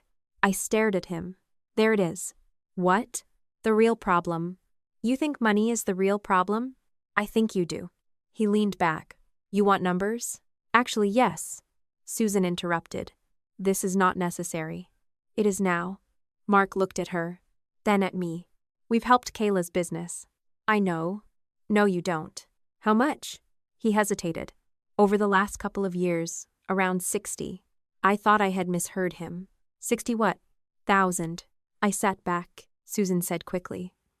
Not all at once. That makes it better? It was business support. What business? Equipment, Mark said. Consulting. A product run that didn't work. Marketing. Some agency fees.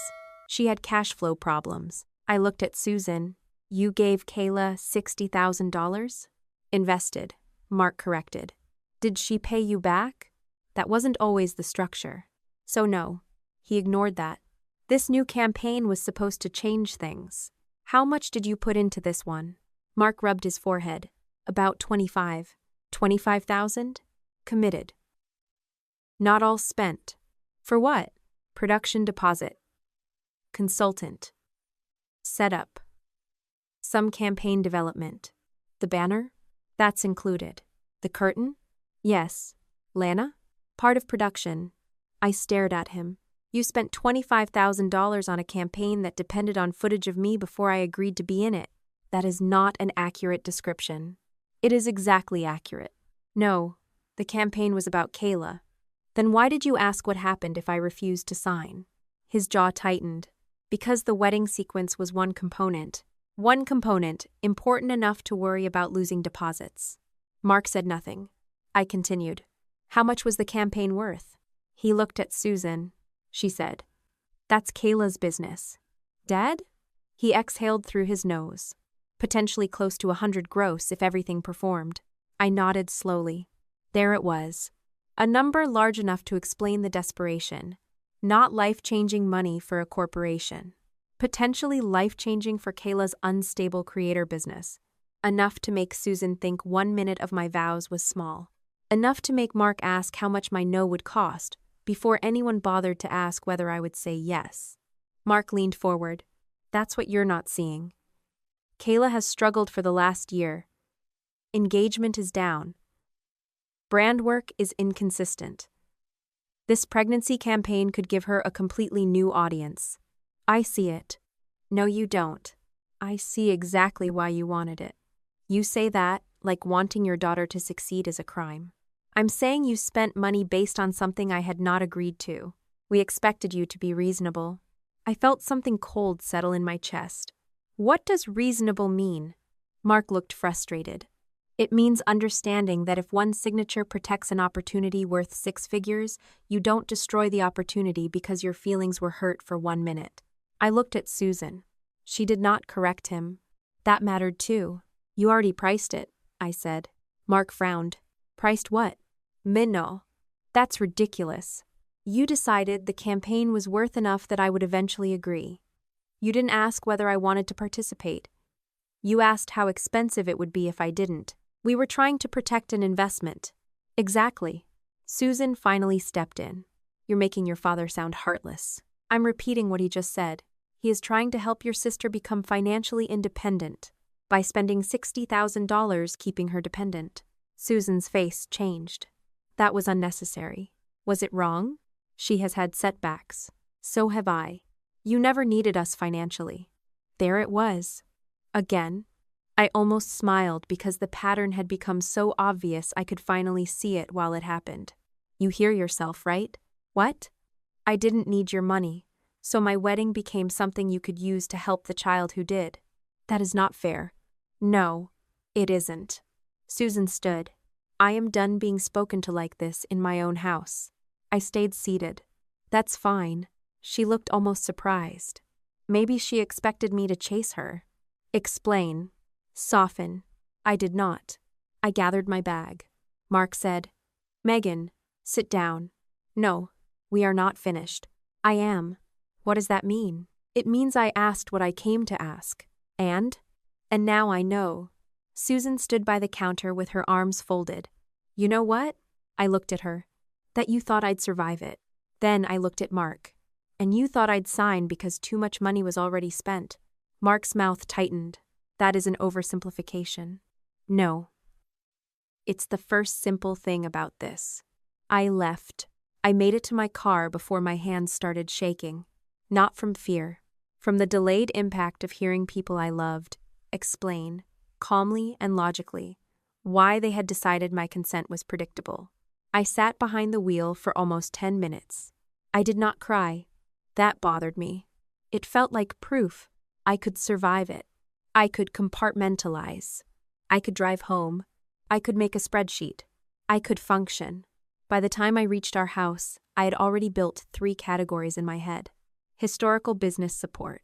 Current campaign commitment. Recoverable versus sunk costs. Ethan was in the kitchen when I walked in. He looked at my face. How bad? 60,000 over 2 years. He blinked. What? They've put around 60,000 into Kayla's business. Another 25 tied to this campaign. Jesus. Potential campaign value around 100 gross. He stared at me. That's why your dad was asking about deposits. Yes. What did your mom say? I put my bag down. Because I knew you'd survive it. Ethan's expression changed. What? That's why she always asked me to give things up. I walked past him toward the dining room. I opened my laptop. He followed me. Megan. I need to write down what Dad said before I forget the wording. I opened a spreadsheet. Date. Statement. Approximate amount. I started typing. Ethan reached across the table and closed the laptop. Not slammed. Just closed. I looked at him. What are you doing? Stopping you for 5 minutes. I need to document this. You will. Then open it. No. I felt irritation rise immediately. This is not the time. It is exactly the time. For what? For you to stop behaving like you just came out of a quarterly review. I'm trying to remember facts. You remember them? I need them written down. You will write them down. Ethan. He stayed calm. Your mother told you she took more from you because she knew you'd survive it. I said nothing. Your father told you he thought one signature from you should protect a 6-figure opportunity. I looked away. And your response is to build a spreadsheet. That's how I think. I know. Then why are you making it sound like something is wrong with that? I'm not. Yes, you are. No. I'm saying you're very good at proving what happened. He waited until I looked at him. You're terrible at admitting what it did to you. I stood. I don't need to perform hurt for you. I'm not asking you to perform anything. Then what do you want? I want you to stop treating your pain like a data problem for 5 minutes. I almost walked away. Then I heard Susan's voice again. Because I knew you'd survive it. I sat back down. Ethan did not touch me. That helped. I stared at the closed laptop. Finally, I said, "The worst part is that she thinks it was kindness." He stayed quiet. "She thinks she was protecting Kayla because Kayla couldn't handle disappointment. She thinks I was fine because I recovered faster." My throat tightened. I spent my whole life thinking being the easy one meant they trusted me. Ethan said softly, "Maybe they did." I looked at him. And maybe they also used it. That was worse because it allowed both things to be true. I pressed my palms together. I don't want to become someone who needs everyone to suffer equally. You're not. I don't resent Kayla because Mom helped her. I know. I resent that every time they helped her, they looked around for something I could absorb so it would cost them less. Ethan nodded. And this time, I said, they didn't just ask me to pay more for dinner. They built the cost into my wedding. There it was. The sentence I had been avoiding. Not because it was clever, because it was true. I cried then. Not dramatically. Not for hours. Just enough that I could no longer pretend I was only angry about a campaign. Ethan moved his chair next to mine. He did not tell me everything would be fine. He did not tell me Susan loved me in her own way. He did not tell me to forgive anybody. He stayed there. After a while, I opened the laptop again. This time he did not stop me. I wrote down the numbers. 60,000 over 2 years. 25,000 tied to current campaign. Approximately 100,000 potential gross value. Then I wrote one sentence beneath them. They knew consent was unresolved and spent anyway. 2 days later, Nicole called. I was ready. She told me the agency had isolated a portion of the pre-wedding correspondence directly relevant to the consent question. She said they could show me a redacted excerpt during the call because it addressed whether the parties believed my approval had already been secured. She shared her screen. Most of the message was blacked out. Names of vendors. Dollar amounts. Internal discussion. I did not need any of that. One line from Mark remained visible. If Megan refuses to sign after filming, what happens to the deposits already committed? June 2nd. 4 days before my wedding. Below it was Susan's reply. Part of the sentence was redacted, but the relevant section remained. Megan won't refuse once she understands what Kayla stands to lose. I read it once. Then again, Nicole said, "For clarity, the agency is not making a legal conclusion based solely on this exchange. We are reviewing it because it appears inconsistent with the representation that family approval had already been obtained." I understand. Do you recognize either message? No, I had never seen them. Had your parents discussed any deposit risk with you before June 6th? No. Had anyone told you your refusal after filming could affect money already spent? No. Nicole nodded. I asked, "Was that the plan?" She looked cautious. "I can't characterize intent beyond the documents." "I'm not asking you to." I looked at Susan's sentence. Megan won't refuse once she understands what Kayla stands to lose. My mother had not expected my consent. She had expected my guilt. That was the design. Spend first. Film first. Tell me afterward what everyone would lose if I said no. Then turn my refusal into an act of selfishness. I thanked Nicole and ended the call. For once, I did not call Susan. I did not call Mark. I did not call Kayla. I saved the notes. I backed them up. Then I sat quietly long enough to understand the difference between what I had believed before and what I knew now. They had never planned to ask for permission before the wedding.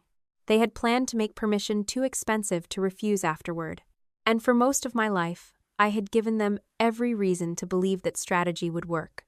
The next morning, I stopped treating the situation like an argument with my family and started treating it like a record that had to survive them.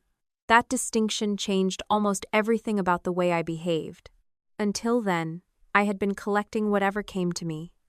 Claire's emails, Daniel's footage notes, Lena's messages, screenshots of Kayla's post, my own notes after conversations. Now I separated each piece by what it actually proved. Raw footage showed chronology. Claire's emails showed how Susan had expanded a narrow permission. The campaign pages showed my reaction had been planned before the wedding. Kayla's phone video showed the version she wanted the public to see. Mark's pre-wedding questions showed that at least one person funding the campaign knew my signature was not guaranteed. I created a second column beside every item labeled "What this does not prove," because I had learned enough from work to know that people got themselves into trouble by asking documents to say more than they actually did. I did not write fraud beside Susan's name. I did not write conspiracy. I did not write illegal filming. Those were conclusions I was not qualified to make and did not need to make. I wrote what I knew. Susan represented that a family surprise had been approved. I had approved only a small surprise after the ceremony. Susan moved it into my vows. A commercial content producer was admitted under that authority. My reaction was identified in a pre-wedding campaign concept. Formal release paperwork was expected afterward. Mark asked what would happen to deposits if I refused to sign after filming. That was enough. The facts were ugly without decoration. Ethan stood behind my chair for a while, watching me sort the files. "You look calmer." "I am. That worries me more than when you were angry." "I'm not calmer because I care less." "I know. I'm calmer because I know what I'm not doing anymore." He leaned against the doorframe. "Calling your sister? That's high on the list." He smiled. I continued. "No more telling people what I think they intended. No more arguing about whether Mom meant well. No more trying to convince relatives that 90 seconds can still be wrong. If somebody wants to know what I consented to, I can answer that in one sentence." Ethan nodded. "And if they ask whether you're going to ruin Kayla's career, that's not my decision." "You actually believe that now?" "I believe the campaign has a problem that existed before I knew the campaign existed." That was the clearest way I could say it. If the project depended on my approval, and no one had secured that approval before filming, then the problem was not created by my refusal. My refusal merely stopped everyone else from pretending the problem had already been solved. I also booked a consultation with an attorney, not because I wanted to sue anyone. That was the first thing I told her. Her name was Evelyn Park, and she worked with small businesses, media contracts, and commercial licensing. The consultation was $750 for 90 minutes. Expensive enough that I wanted to use every minute well, but nowhere near the fantasy version of legal revenge where a lawyer storms into the story and fixes everything by dinner. I sent Evelyn only the documents relevant to my own participation. My original email authorizing Susan to coordinate a small surprise after the ceremony, the planner change showing the timing changes, Lena's written explanation, the pages of the campaign deck referencing my reaction, and the summary of the redacted Mark-Susan exchange the agency had shown me. We met by video. Evelyn had the kind of expression I trusted immediately because she did not look impressed by drama. She looked interested in facts. "Tell me what you want," she said. "I don't want my wedding footage or image used commercially." "Good. That's specific. I don't want to threaten something I can't support." "Also good. I don't want to sue unless somebody actually forces the issue." "Even better." I almost laughed. She continued. "What have you signed?" "Nothing." "Have you received a release?" "Not yet." "Have you accepted money?" "No." "Have you given verbal permission to the agency, producer, your sister, or your parents to commercially use your reaction?" "No." "Have you posted publicly accusing anyone of a crime?" "No." She nodded. "Then the first advice I'm giving you is boring. I like boring. Preserve everything. Keep communication factual. Do not sign anything you don't want to sign. Do not let someone turn an emotional conversation into language that sounds like approval. And don't send dramatic cease and desist letters just because you're angry if the agency is already pausing the materials." "So I don't need you to send anything?" "Not based on what you've shown me today." I appreciated that answer more than I expected. I had half assumed any attorney would recommend creating more attorney work. Evelyn did not. She reviewed the wording of a short statement I had drafted and suggested only 2 changes. One was to distinguish my wedding ceremony from the separate social clip Kayla had already posted. The other was to make clear that I was not demanding compensation in exchange for permission. "That matters?" I asked. It matters because you don't want an avoidable argument later that the dispute was simply about price. It isn't. Then say that cleanly. Before we ended, I asked the question I had deliberately avoided turning into a legal conclusion. Does the fact that they filmed before getting a release automatically mean they broke the law? Evelyn shook her head. Not automatically. There are too many facts and too many different rights involved for me to give you a slogan. Filming at a private event, commercial use, contractual representations, right of publicity issues, ownership of specific footage, venue permissions, those can be different questions. You don't need to solve all of them today. You need to decide whether you consent to commercial use of your image. I don't. Then that's the cleanest fact in the room. I paid the invoice after the call and felt better about spending $750 on restraint than I would have felt spending 10 times that amount on a threat. That afternoon, I sent the formal statement to Nicole at the agency and copied the management contact Lena had identified for Kayla. I kept it simple. I wrote that I had not authorized the interruption of my wedding vows for commercial filming. I had not authorized my identifiable reaction to be incorporated into sponsored or commercial campaign materials. I had not signed a participant release. I was not requesting payment for those rights because I was not offering those rights for sale. Then I wrote the sentence that mattered most. Please treat this message as confirmation that I do not consent to commercial use of my reaction or identifiable participation in the June 6th wedding reveal. I read it once, sent it, closed my laptop. For the first time since the wedding, I did not feel like I was waiting for someone else to define what I had done. My phone rang 20 minutes later. Kyla. I almost let it go. Then I answered because I wanted to know what stage she was in now. What? She said. It was almost funny that she was the one who sounded offended. Hey, Kyla. You emailed management. Yes. What do you want? I already told them. No, Megan. What do you actually want? I don't want the footage used commercially. That's not an answer? It's exactly an answer. You know what I mean. I don't. Do you want money? No. A public apology? That would be separate. A percentage of the deal? No. Then what are we doing? I looked out the window. The question itself told me how she saw the world. If I was not asking for money, status, apology, or leverage, then my refusal did not make sense to her. I'm saying no. She made a frustrated sound. To what? To the thing you keep trying to turn into a negotiation. Megan, there is a number for everything. No. You work in contracts. Don't pretend you don't understand how this works.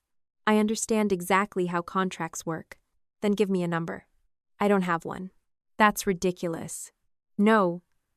What's ridiculous is that you still think the only reason I could refuse is because your offer isn't high enough. I didn't make an offer. You're asking me to make one for you. She went quiet. Then her voice changed. You're enjoying this. I leaned back in my chair. What? You finally have something everyone needs from you, and you're enjoying making us wait. There was enough truth in it to irritate me. I could have denied it. Instead, I said, part of me is relieved that for once, no one can just decide I'll agree. That's not the same thing. No, it isn't. You like having power over me. I like having power over my own answer. You know what happens if this collapses? Not exactly. Management is already freaking out. The agency has paused everything. Mom is losing her mind. Dad won't tell me what he put into production. Then ask Dad. You know how he gets when money is involved. I do. Megan, you could fix this. There it was. Not, we could fix what we did. You could fix this. I thought about Susan's email. Megan won't refuse once she understands what Kayla stands to lose. They had built the entire pressure system around that sentence, and Kayla was repeating it without even realizing where she had learned it. I said, I'm not fixing something I didn't agree to build. You're punishing me. No. Yes, you are. You knew I would hate what you did. I've already admitted that. And you did it anyway. So, how long am I supposed to pay for one bad decision? I closed my eyes. Kayla, the campaign isn't paused because I'm making you suffer long enough. It's paused because it needs permission I never gave. You're splitting words again. No. You keep calling my no punishment because that makes you the victim of it. You really think you're better than everyone. I let that pass. She continued. You've always done this. You sit there calm while everyone else is emotional, and you act like that means you're right. That one hit because there was truth buried inside it, too. I had spent years using composure as armor, but composure had nothing to do with whether I owned my own answer. I don't have to be better than you to say no to you. Kayla went silent. Then she said, "If this dies, don't pretend you didn't know what you were doing." The call ended. I wrote down the key points. Not every insult, only the relevant statements. Kayla asked for a price. I refused. Kayla stated campaign was paused. Kayla said parents had money invested. Then I stopped. I did not write a psychological profile. I did not call her back. That evening, Susan emailed. The subject line was proposal. I almost laughed when I saw it. There was no message beyond. Please review this before deciding anything. 2 attachments, a PDF, and a letter from Mark. I opened the PDF first. Participant appearance release. Professional formatting. Agency-style language. Not handwritten family nonsense. I read it the way I read anything that asked for rights. Slowly, the opening paragraph identified me by name and the June 6th event. Then came the permissions. Use of name, image, likeness, voice, recorded appearance, editing, distribution, promotional use, sponsored digital media, social channels, campaign-related marketing, derivatives, and cut-downs. The language was broader than anything Susan had ever described to me. This was not, "Please let Kayla keep the sweet 40-second pregnancy announcement." This was, "Give us permission to turn your identifiable presence into material that can be edited and distributed across commercial formats connected to the campaign." Then I opened Mark's letter. He had written it himself. That made it worse. "Megan, we understand you felt blindsided by the wedding reveal. We also understand that if your image has value to the campaign, you should be compensated. We are offering you $12,000 in exchange for signing the attached release. This is not charity and it is not pressure. It is fair payment for participation that became more significant than any of us anticipated." I stopped there. Participation. As if I had participated. As if my shock had been a performance I delivered rather than something they engineered. Mark continued. "The campaign could provide Kayla with long-term stability at a time when she is starting a family. You would be helping your sister, while also being compensated fairly. We hope you will look at this as a practical solution rather than allowing one difficult moment to define the family." Practical solution. My father's favorite kind. I kept reading. He said the offer was more than they had originally budgeted for my role. Mirol. I went back to the release. There was a compensation field. $12,000. I stared at it. I did not need the money. That did not mean $12,000 was nothing. It was a real amount. Enough for a very good vacation. Enough to replace our aging car without financing much.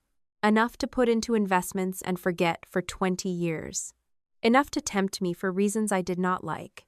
For a few minutes, I imagined signing it just because I could make them pay. That thought embarrassed me. Not because wanting consequences was wrong. Because I could feel how easily revenge could become another transaction. They took something. I charged them. Everyone called it resolved. Except then the campaign could launch with my face inside it and my signature underneath. My family would get exactly what they had planned to get, only more expensively. Ethan came home while I was reading the final page. He put his keys down. "What's that?" "My price." His expression darkened. I slid Mark's letter toward him. He read it. Then the release. 12,000. "Yes. What are you going to do?" "I don't know yet." He looked surprised. That annoyed me. "What?" "I thought you'd say no immediately." "I probably will." "But?" I turned the release around. "But I want to understand why I didn't immediately." He sat down. I said, "There's a part of me that wants to take it because I like the idea that they finally have to pay me, instead of expecting me to absorb something for free. That's understandable. It's also exactly how they want me to think." Ethan nodded. "Once I sign, the argument becomes whether 12,000 was fair compensation. Not whether they had the right to put me in that position before asking." He pointed at the document. "And it lets them use everything?" "Not everything." but a lot more than Mom has been describing. I showed him the clauses. He read them. That's not one wedding clip. No. So the offer is basically, please make the thing we already did legitimate. Yes. He looked at me. Are you enjoying saying no?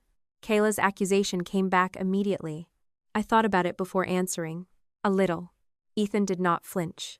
I'm glad you said that. I'm not proud of it. You don't have to be proud of every emotion you have.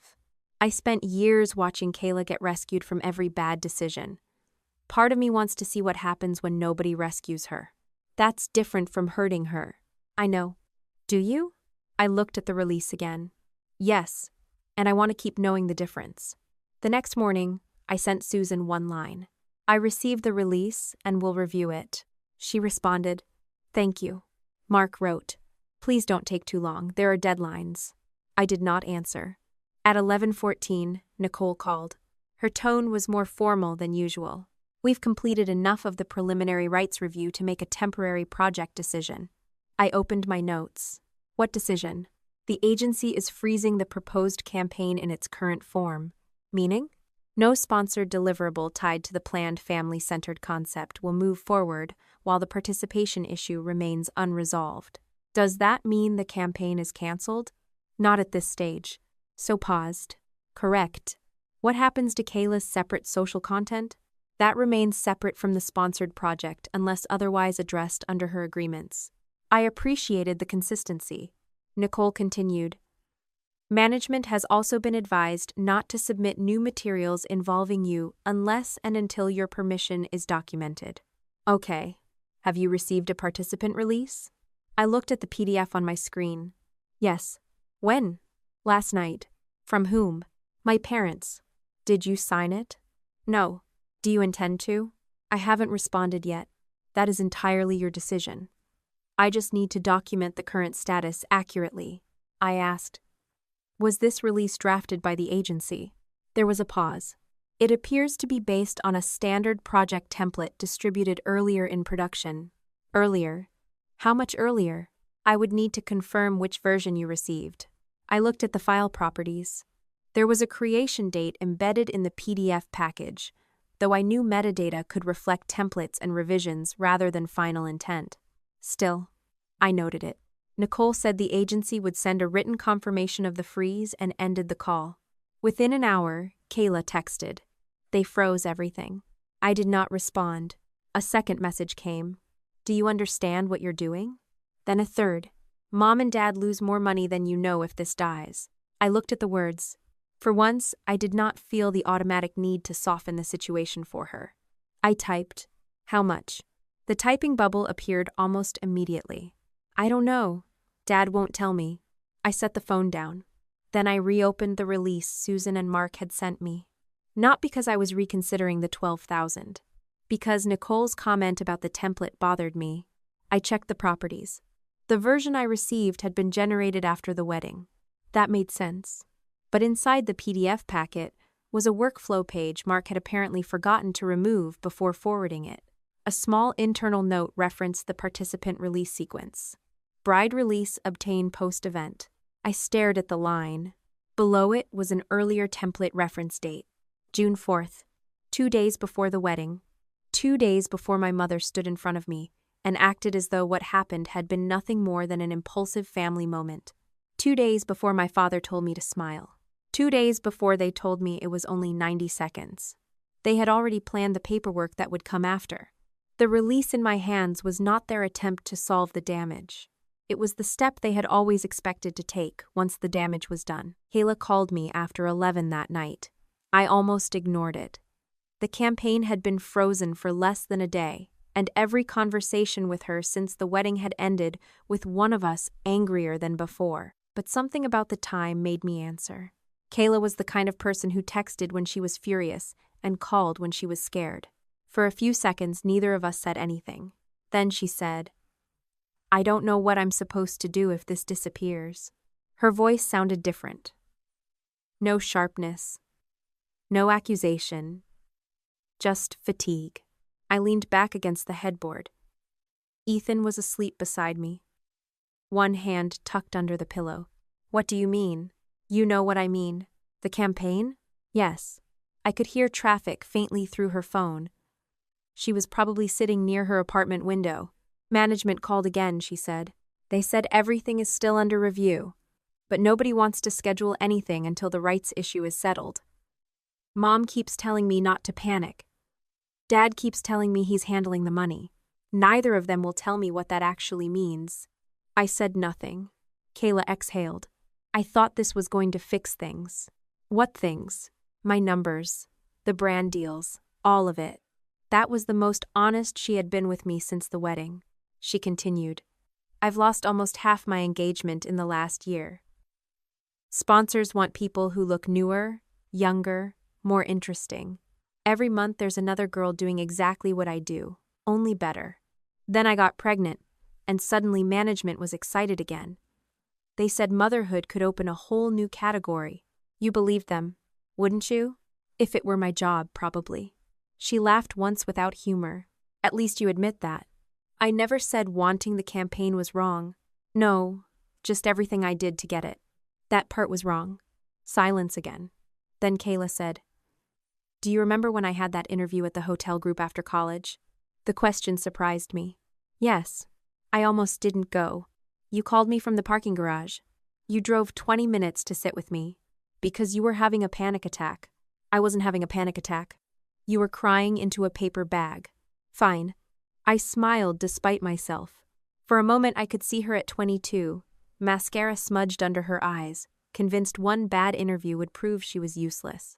I had sat in the passenger seat of her car and made her answer practice questions until she stopped shaking. There had been a time when being her older sister did not feel like being the family's emergency supply. There had been a time when I helped her because I loved her, not because Susan expected me to absorb the cost. Kayla said quietly, You used to help me. There it was. The old reflex rose immediately. I almost said, We'll figure something out. The words were halfway formed. Then I stopped. That was exactly what she was reaching for, whether she understood it or not. Not a solution. A promise that I would step into the gap. I said, You'll have to figure this one out. Kayla went silent. That's cold. No, it sounds cold. It's different. From what? From me fixing it. I didn't ask you to fix it. You called me to tell me you don't know what to do if the campaign dies. Because you're my sister. I am, and that means nothing now? I closed my eyes. It means I can care that you're scared without taking responsibility for what you're scared of. She did not answer. I continued. You knew what you were doing at my wedding. I know.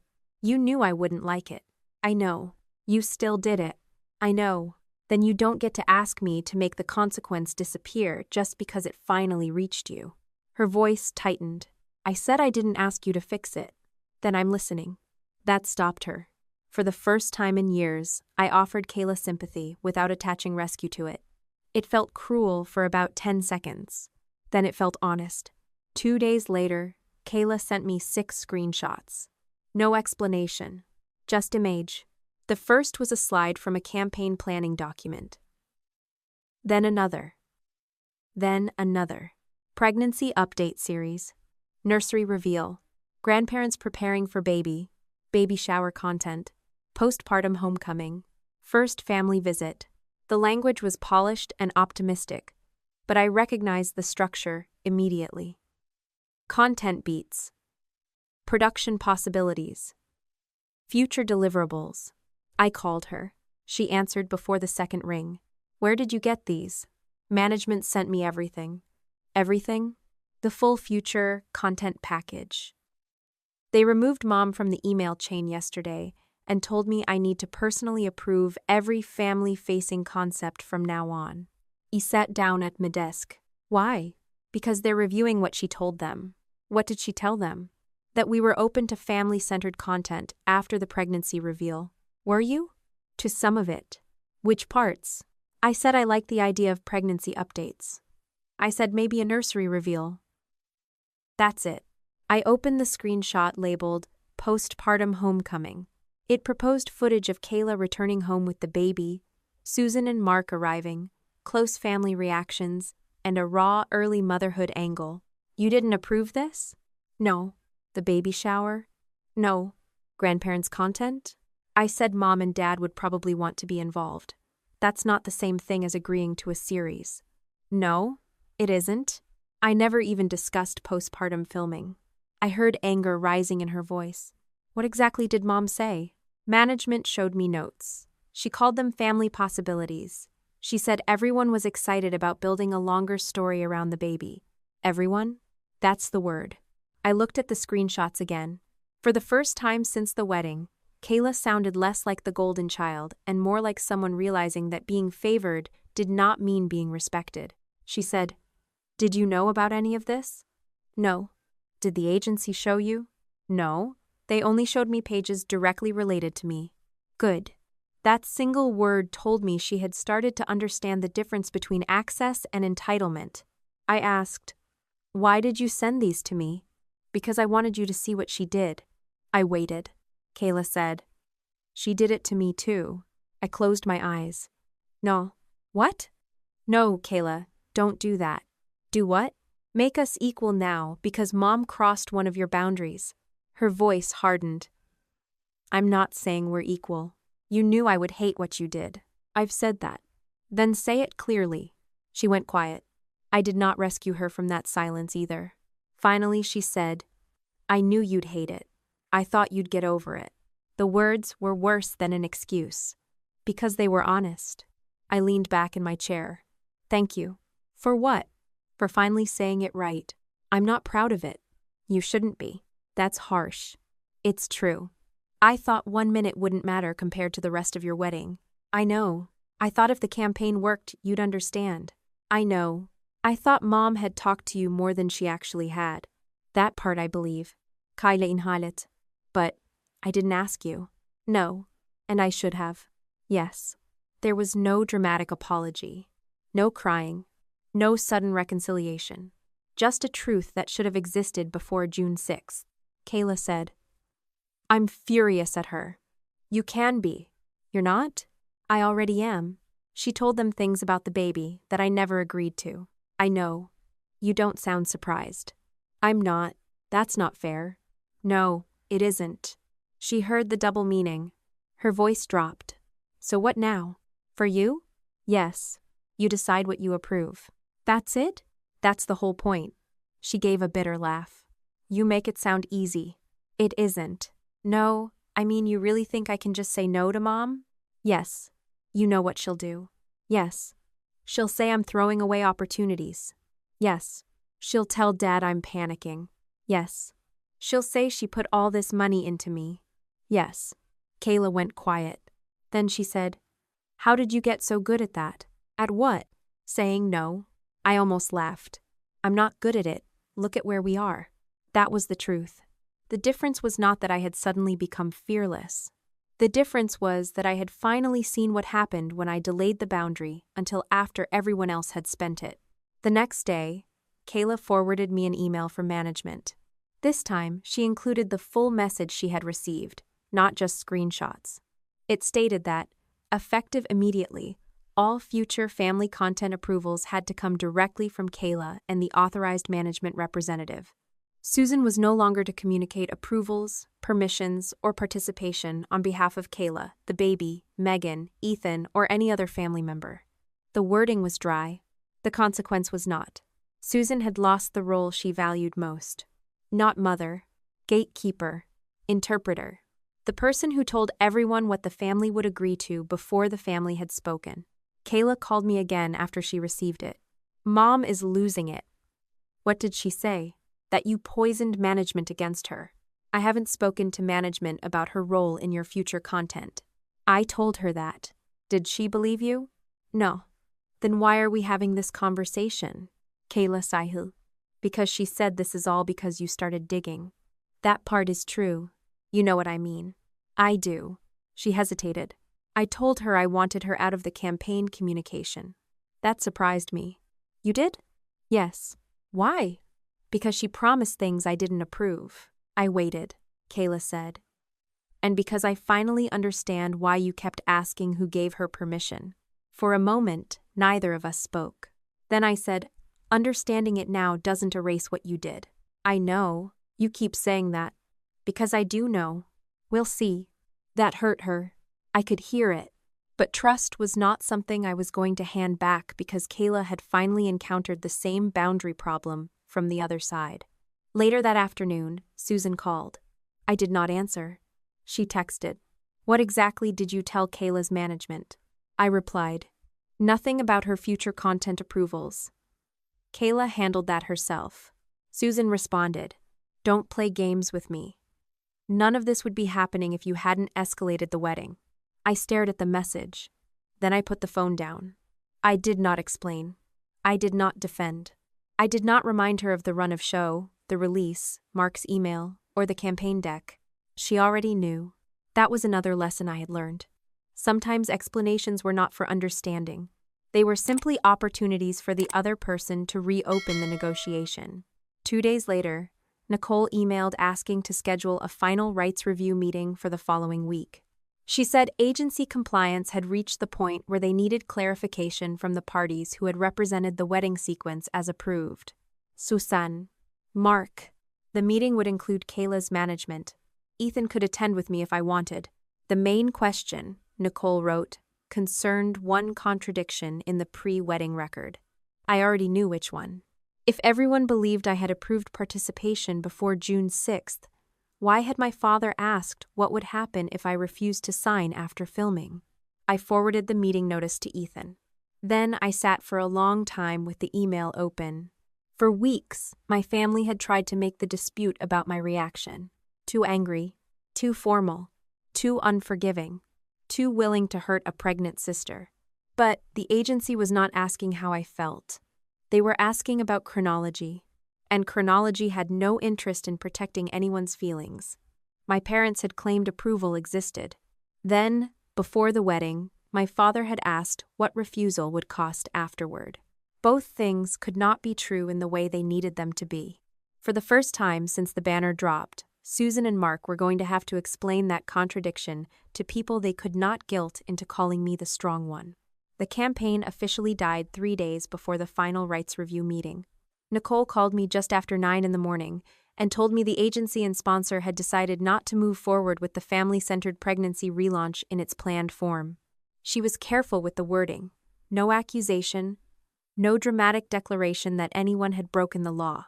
The project simply carried too much risk because the wedding reaction had been presented as a central authentic moment, and the person whose reaction mattered had never agreed to participate commercially. I asked the question I had been expecting to ask for weeks. So this is final? For the primary sponsor campaign? Yes. And my footage? Nothing identifying you will be used commercially through that campaign without your permission. What about Kayla? She remains represented. This decision concerns this campaign, not her entire career. That distinction mattered to me.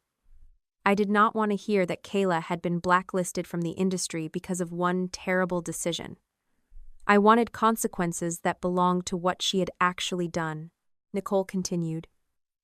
Management is working through any unearned advance, remaining production obligations, and what materials can still be used independently of the terminated sponsor concept. Independently how? Kayla still owns her channels.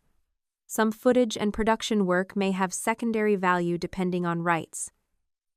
That is separate from the sponsor relaunch. I understood immediately why that mattered. The main campaign was dead.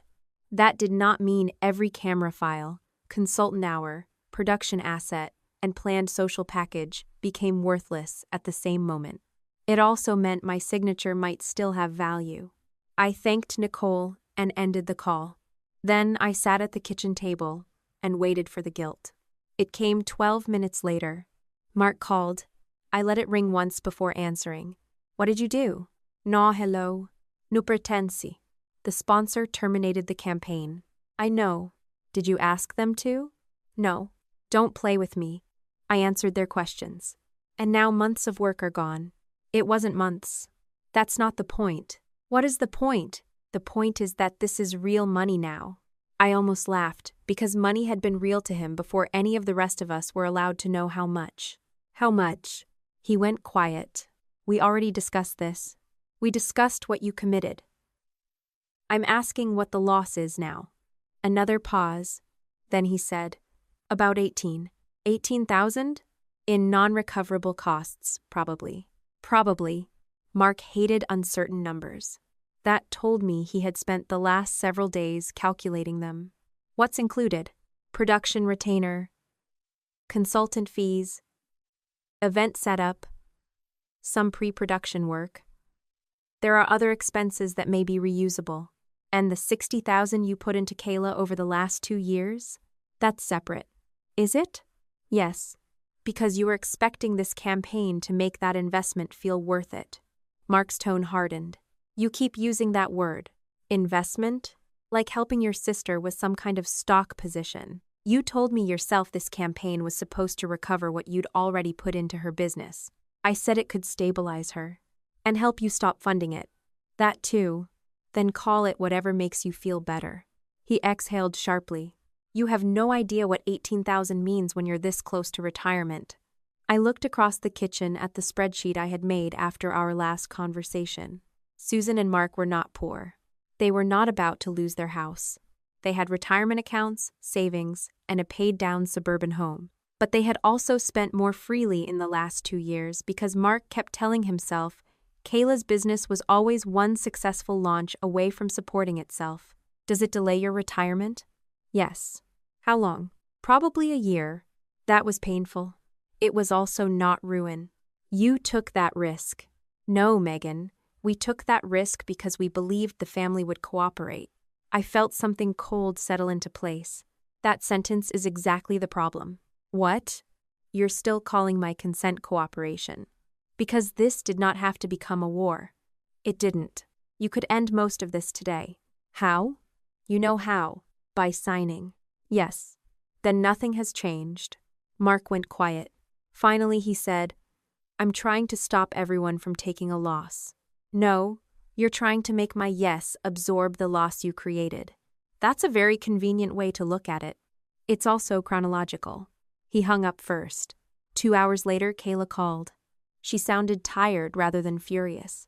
They killed it. Yes. Management called me. I waited. They're making me return part of the advance that wasn't earned against completed work. Can you? Yes. That answer relieved me more than I expected. I did not want her facing some absurd financial collapse. She continued, They're not dropping me. Good. You sound surprised. I'm not. They put restrictions on family content. What kind? Any future campaign involving identifiable relatives has to go through written approvals directly.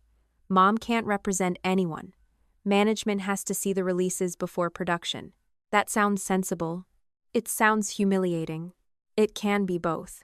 She did not argue. After a moment she said, They don't trust me. Do you blame them? That earned me a long silence. No. It was the first time she had answered that question honestly. She said, I keep thinking if I'd just done the reveal at dinner or at the baby shower or anywhere else, none of this would have happened.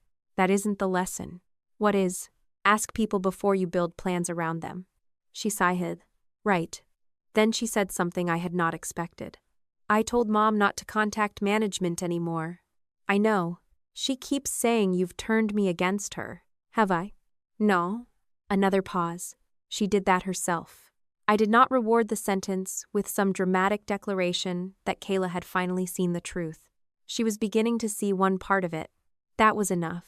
That evening, my cousin Laura came over with takeout. She had been one of the few relatives who had not called to tell me how to behave after the wedding. She sat at our kitchen island, listened while I explained that the campaign had officially ended, and then stared at me. So now you can post the video. Ethan looked up from opening food containers. I said, Why would I? Because now there's nothing left to protect. Whose? Yours. People still think Kayla's version was the whole thing. I know.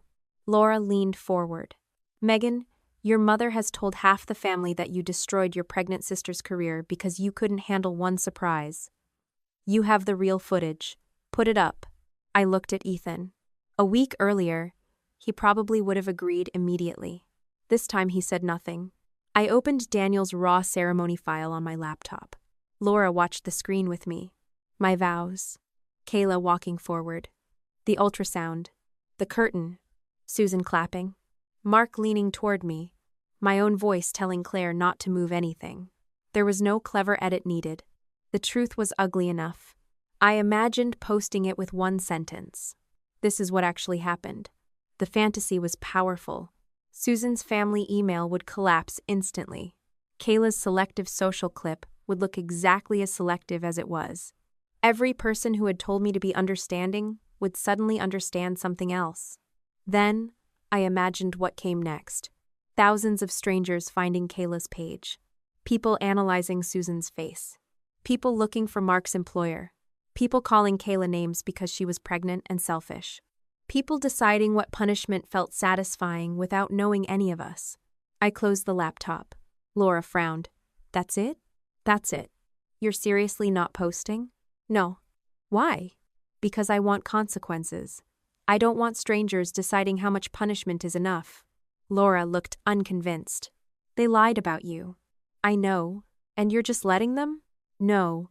I've already stopped the thing they were trying to get from me. That's not public. It doesn't need to be. Ethan looked at me then. Not surprised. Proud would have annoyed me. He just looked relieved. That mattered more. The next afternoon, Mark emailed again. This time the message was shorter. Before the compliance meeting, your mother and I want you to review one final option. The sponsor campaign is over. This would not restore it. There is still potential value in repurposing already produced material through Kayla's owned channels and smaller secondary packages. Signing would allow us to recover part of the production loss. That was the first time anyone in my family described the situation accurately. The main campaign was dead. My signature would not resurrect it. But some of the footage, planned edits, and creator content could still be reused in smaller monetized packages if the rights existed. Attached was a revised release. The payment field read, 18,000,000. I almost smiled at the number. The exact amount Mark had just told me they might lose. Not because 18,000 represented the fair value of my image. Because in his mind, my signature was now worth the size of the hole he wanted filled. The revised release was narrower than the first one, but not narrow enough to change what mattered. It still allowed use of my image and reaction in edited digital content connected to Kayla's pregnancy story. Owned social channels, monetized video, short-form cutdowns. Secondary brand or promotional use were permitted by separate agreements. It no longer pretended to save the sponsor campaign. It tried to salvage the footage. Susan called while I was reading. I answered. Did you see it? Yes. 18,000, Megan. I can read. That's more than fair. Fair for what? For what they filmed. I almost corrected her. Then I let the wording sit. What they filmed. Not what I agreed to film. Susan continued. The main deal is gone. You got what you wanted. I never asked them to cancel it. You knew that was the likely outcome. I knew it was possible. And now you can help us save something. There was exhaustion in her voice. Real exhaustion. For one moment, I felt sorry for her. That feeling did not obligate me to fix anything. What exactly am I saving? Some production value. Kayla's ability to use parts of the story. Money your father and I already spent. There it is. What? The last one. Oh, for God's sake. Mom, if I sign, I'm not saving the family. I'm reducing your loss. Why does everything have to sound so ugly when you say it? Because you keep putting prettier names on the same transaction. She went quiet. Then her voice softened. Please. That was harder than guilt. Susan rarely asked. She arranged, persuaded, declared, reframed. But she almost never said please. I looked at the $18,000 figure. I'll read it. That's all I'm asking. No, you're asking me to sign it. I'm asking you to consider it. I'll read it. I ended the call. Later that evening, Ethan sat beside me while I worked through every clause. When I reached the final page, something bright yellow was attached beside the signature line. A sticky note. Susan's handwriting. 3 words. Save the family. I stared at it long enough that Ethan finally asked what it said. I turned the page toward him. He read it and leaned back. Neither of us laughed. Because by then I understood exactly what those 3 words meant. Not save the marriage. Not save Kayla's pregnancy. Not save anyone from danger. Save the money. Save the footage. save the plan, and do it the way I had always been expected to do it, by turning my ability to endure something into permission for everyone else to benefit from it. I peeled the sticky note off the page and placed it beside the unsigned release. For the first time, I did not wonder whether $18,000 was enough. I wondered why they still believed there was a number at all. I read the revised release one last time the morning of the rights review meeting, even though I had already decided what I was going to do with it. $18,000. Permission to use my image, my reaction, edited versions of the wedding sequence, monetized social content, secondary promotional packages, and whatever shortened versions could be produced from those materials within the terms listed. Narrower than the first release, yes. Honest about the main sponsor campaign being dead, yes. Still asking me to turn something taken without permission into something legitimate after the fact. That had not changed. Ethan stood in the kitchen doorway tightening the cuff of his shirt. Want me to read it again? No. You sure? Yes. What do you want me to do in the meeting? I looked at him. Sit next to me. That's it? That's it. He smiled faintly. I can manage that. I don't need you to argue with my father. I know. I don't need you to shut Mom down. I know. I don't need you to tell Kayla what she did. I definitely know. I folded the release and slid it back into the envelope with Mark's check. I just want you there as my husband. That part I'm happy to do. The meeting was held in a conference room at the agency's Philadelphia office. Nicole had offered video attendance, but Susan insisted she wanted everyone in one room so there could be no more misunderstandings. The irony was so obvious I did not bother pointing it out. Ethan and I arrived 10 minutes early. Nicole was already there with a representative from Rights and Compliance named Jordan Hale. Kayla's management had sent Victoria Chen, the woman who had taken over direct approvals after Susan was removed from the communication chain. Kayla came in alone. She looked tired. Pregnancy had softened her face, and for a moment I hated how easily seeing her that way activated the old instinct to protect her. Then I remembered the altar. I remembered her saying she knew I would hate it. She sat across from me. Hi. Hey. That was all. Susan and Mark arrived together 3 minutes later. Susan was carrying a leather folder. Mark had his reading glasses in his shirt pocket, and the expression he wore whenever he thought numbers could still rescue a situation. Susan looked at me, then at Ethan, then at the envelope in front of me. Her eyes rested there half a second too long. She knew what was inside. Nicole closed the door. Thank you, everyone, for coming. I want to be clear about the purpose of today's meeting.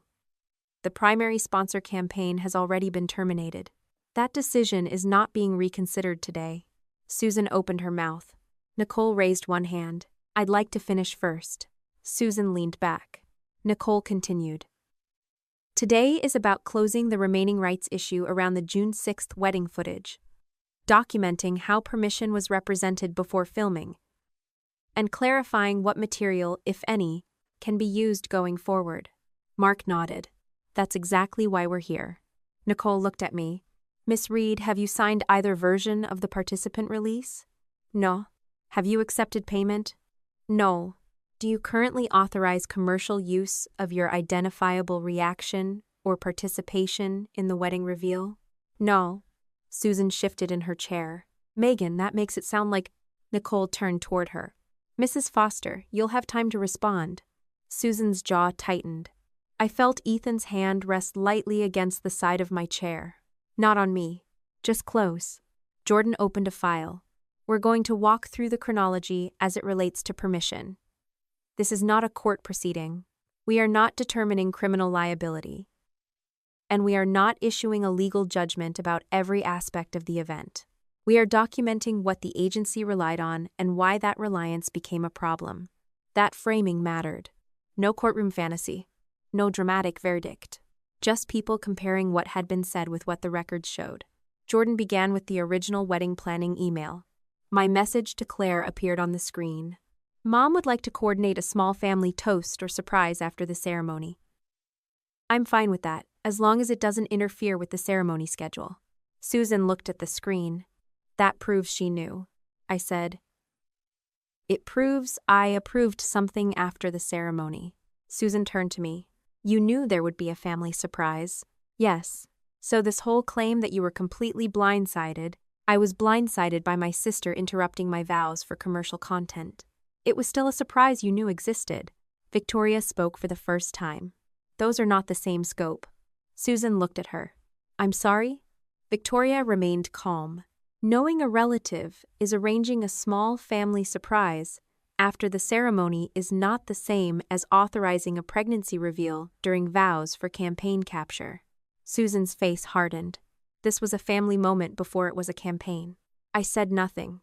Jordan moved to the next document, Susan's timing requests. After ceremony became before recessional, then immediately after vows. Then the run of show. Wait until vows begin. Room fully quiet. Bride reaction continuous coverage. Susan stared at the screen.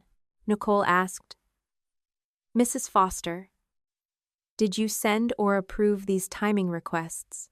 Yes. Why was the event moved into the vows? Because the room would already be focused. No one spoke. Susan heard herself too late. She added, It was the cleanest moment. Everyone was seated.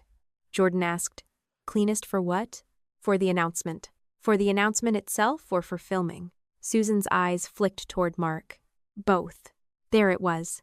Not a confession. Not a villain speech. Just one honest word. Both.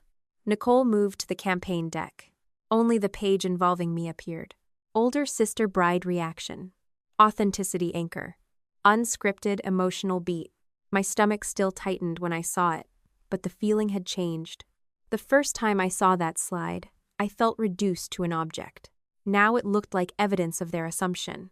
Jordan asked Kayla, Were you aware before the wedding that your sister's reaction was part of the proposed content? Kayla looked at me briefly. Yes. Susan turned sharply. Kayla did not look at her. Jordan asked, Did Megan know? No.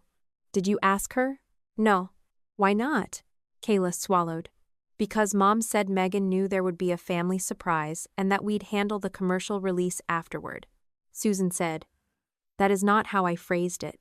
Kayla finally looked at her. It's what you meant. Susan's cheeks flushed. I did not feel vindicated. I felt tired. Jordan continued. The agency's concern is not that formal releases were intended to be completed after filming. That can happen in some production contexts, depending on the circumstances. The concern is that the creative plan appears to have depended on capturing a genuine surprise reaction from someone whose approval was still unresolved. Mark shifted in his seat. This is getting overly technical. I looked at him. No, Dad, this is finally technical enough. He frowned. I continued. For weeks you've wanted this to be emotional because emotions are easier to argue with. I was hurt. Kayla was pregnant.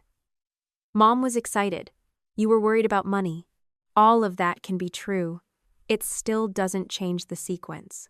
Mark leaned forward. And what sequence do you think matters so much?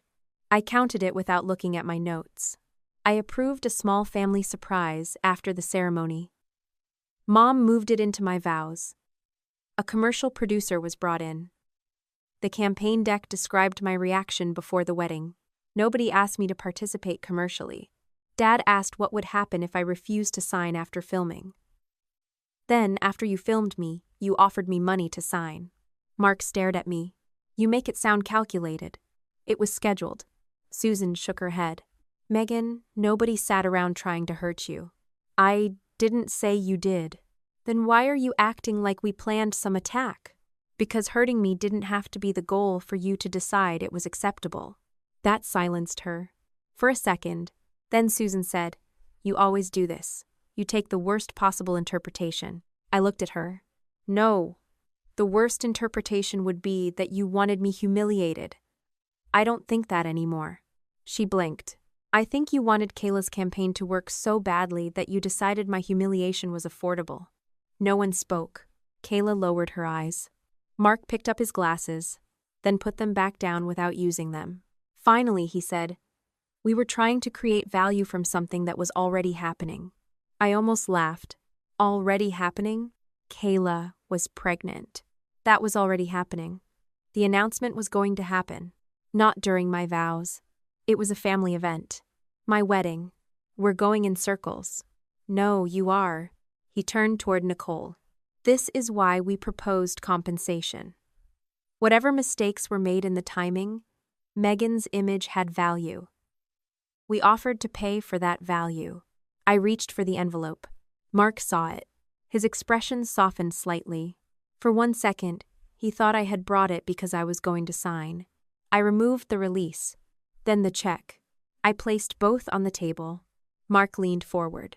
We increased the offer. I know. $18,000 for footage that already exists is not insignificant. No. And the primary campaign is already gone. This only lets us salvage some of the secondary use. I know. Then what exactly are you objecting to now? I looked at him. The same thing I objected to before. You're being paid. That doesn't change when you asked. He exhaled. Megan, every commercial transaction has a price. No. Yes. You really believe that? I believe adults resolve disputes. With money. When money is appropriate. And what makes $18,000 appropriate? It covers the value. Whose value? Your participation. I didn't participate. He shook his head. You were there. It was my wedding. That's semantics. No, that's the entire problem. His voice hardened. We were trying to make sure everyone came out ahead. I looked at him. Everyone, or your investment? His face changed. Kayla looked at him too. Mark said, that is unfair. Is it? I have spent years supporting this family. Nobody said you haven't. I put money into Kayla because she needed help.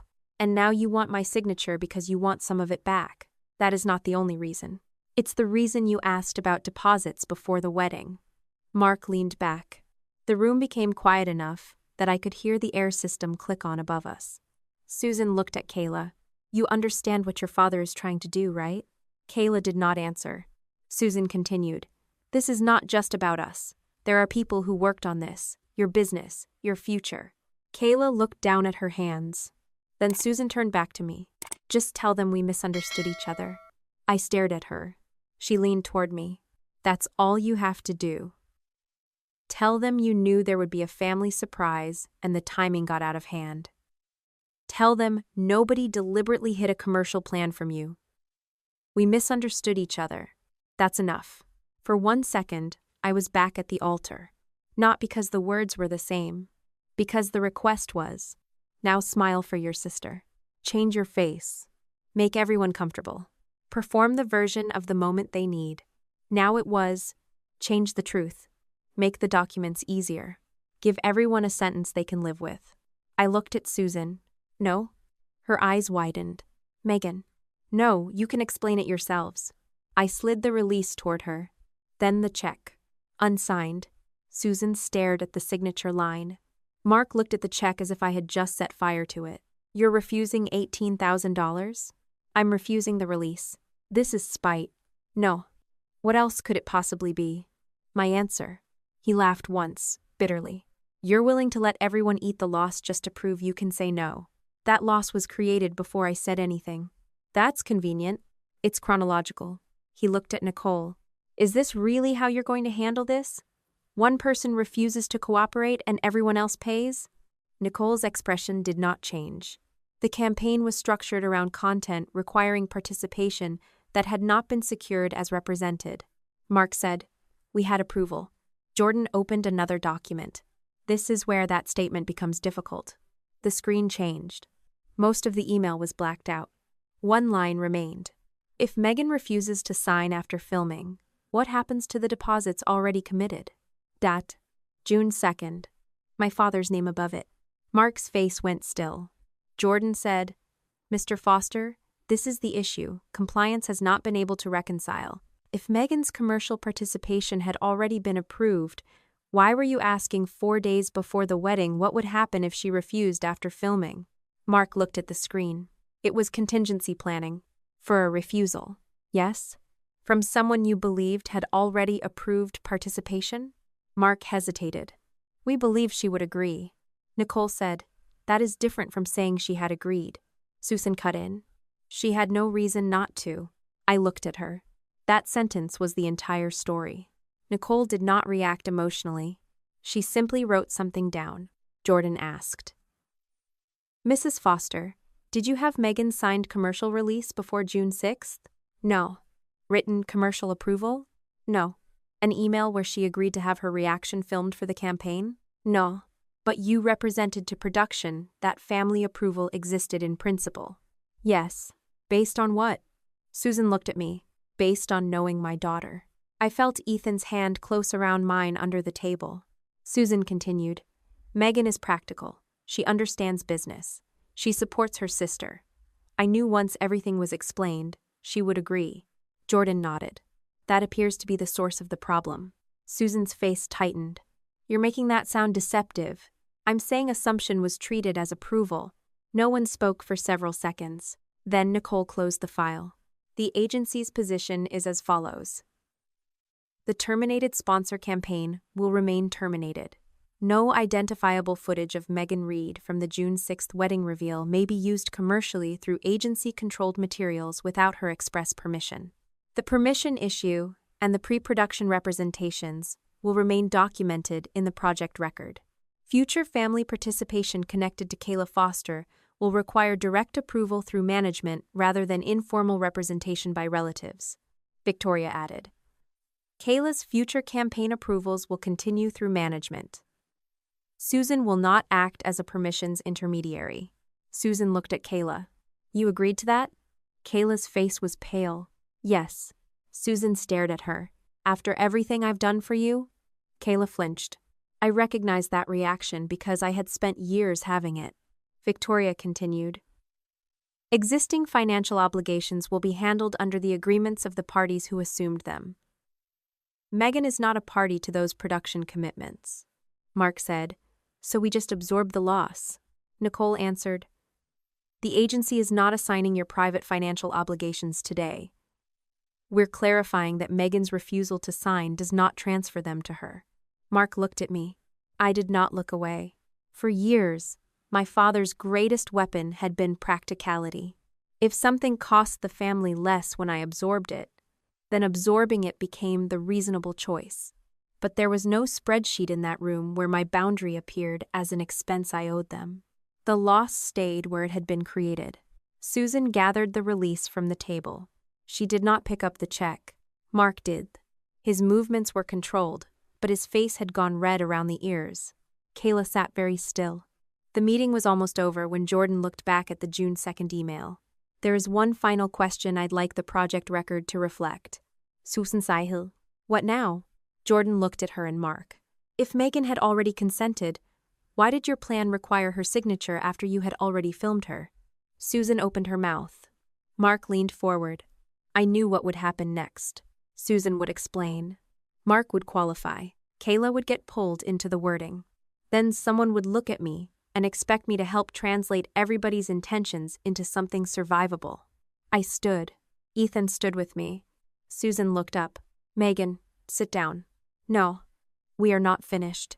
I am. Megan. I picked up my bag. For the first time since the wedding, I did not feel the need to hear what explanation she finally chose. The documents already knew what happened. So did I. And this time, I did not stay to make the truth easier for anyone else to swallow. The meeting did not end the story all at once. Real consequences rarely arrive that neatly. There was no dramatic phone call the next morning announcing that my parents had lost everything, no judge handing down a punishment, no crowd waiting outside the agency to watch Susan and Mark leave. What happened instead was quieter and, in some ways, harder for them. The campaign stayed dead. The money they had already spent remained spent. The people who had once accepted Susan's version of family approval stopped accepting it. Kayla's management began requiring things in writing, and for the first time I could remember, none of that automatically became mine to fix. For several days after the agency meeting, I heard almost nothing from my parents. That silence felt unnatural. Susan had spent my entire life filling empty space. If someone did not call back, she called again. If a family disagreement lasted overnight, she sent a message by breakfast explaining what everyone needed to do so the family could move forward. She hated unresolved things, especially when she could not control the resolution. This time there was no cheerful group text, no aunt calling on her behalf, no message telling me we all needed to remember what mattered. I think even she understood that the usual methods had stopped working. The numbers settled first. Mark had been right about the current production loss. Roughly $18,000 of the $25,000 they had committed to the pregnancy relaunch was either non-refundable or attached to work that could no longer be used the way they had intended. Some of the consultant work still had value. Some production assets could be reused elsewhere. But the money tied specifically to the wedding concept, setup, content planning, and aborted sponsor package was mostly gone. That did not include the approximately $60,000 my parents had already poured into Kayla's business over the previous 2 years. I refused to exaggerate what that meant. Susan and Mark were not suddenly poor. They did not lose their house. They did not drain their retirement accounts to zero. They had spent decades living comfortably, saving, paying down their mortgage, and building a life that could absorb a loss without collapsing. But Mark had been planning to retire the following year, and once he recalculated everything, he decided he would probably stay at work about another year longer than planned. He did not tell me that himself. Kayla did. She called one afternoon while I was standing in the grocery store trying to remember whether Ethan had said we needed coffee filters or dish soap. Dad says he has to delay retirement. I put a box of filters into the cart. Okay, that's all you're going to say? What do you want me to say? I don't know. Something. Kayla, is he losing the house? No. Is he unable to pay his bills? No. Is he retiring later because of the money he and Mom chose to put into your business? She went quiet. Yes. Then I think he should be angry about the choices that led to that. Her voice dropped. I feel terrible. You probably should feel something about it. That's not very comforting. I'm not trying to comfort you. The words sounded harder than I felt, but I did not take them back. For most of my life, Kayla's discomfort had been treated like an emergency. If she was ashamed, someone reassured her. If she was scared, someone changed the plan. If she made a bad decision, Susan found a softer explanation, and Mark found a practical solution. I had done versions of that too, not because I was forced every time, because I loved my sister. That was the complicated part. There had been a time when helping Kayla felt simple. She was my younger sister. She was funny and insecure and dramatic and affectionate. She called me when she had a bad date. I helped her prepare for job interviews. She sat on my kitchen counter eating cereal when she hated her first apartment. When she started making money online, she called me after her first decent sponsorship and screamed into the phone because she could not believe someone had paid her that much to make a video. We had not always been enemies separated by a family pattern. That was part of what hurt.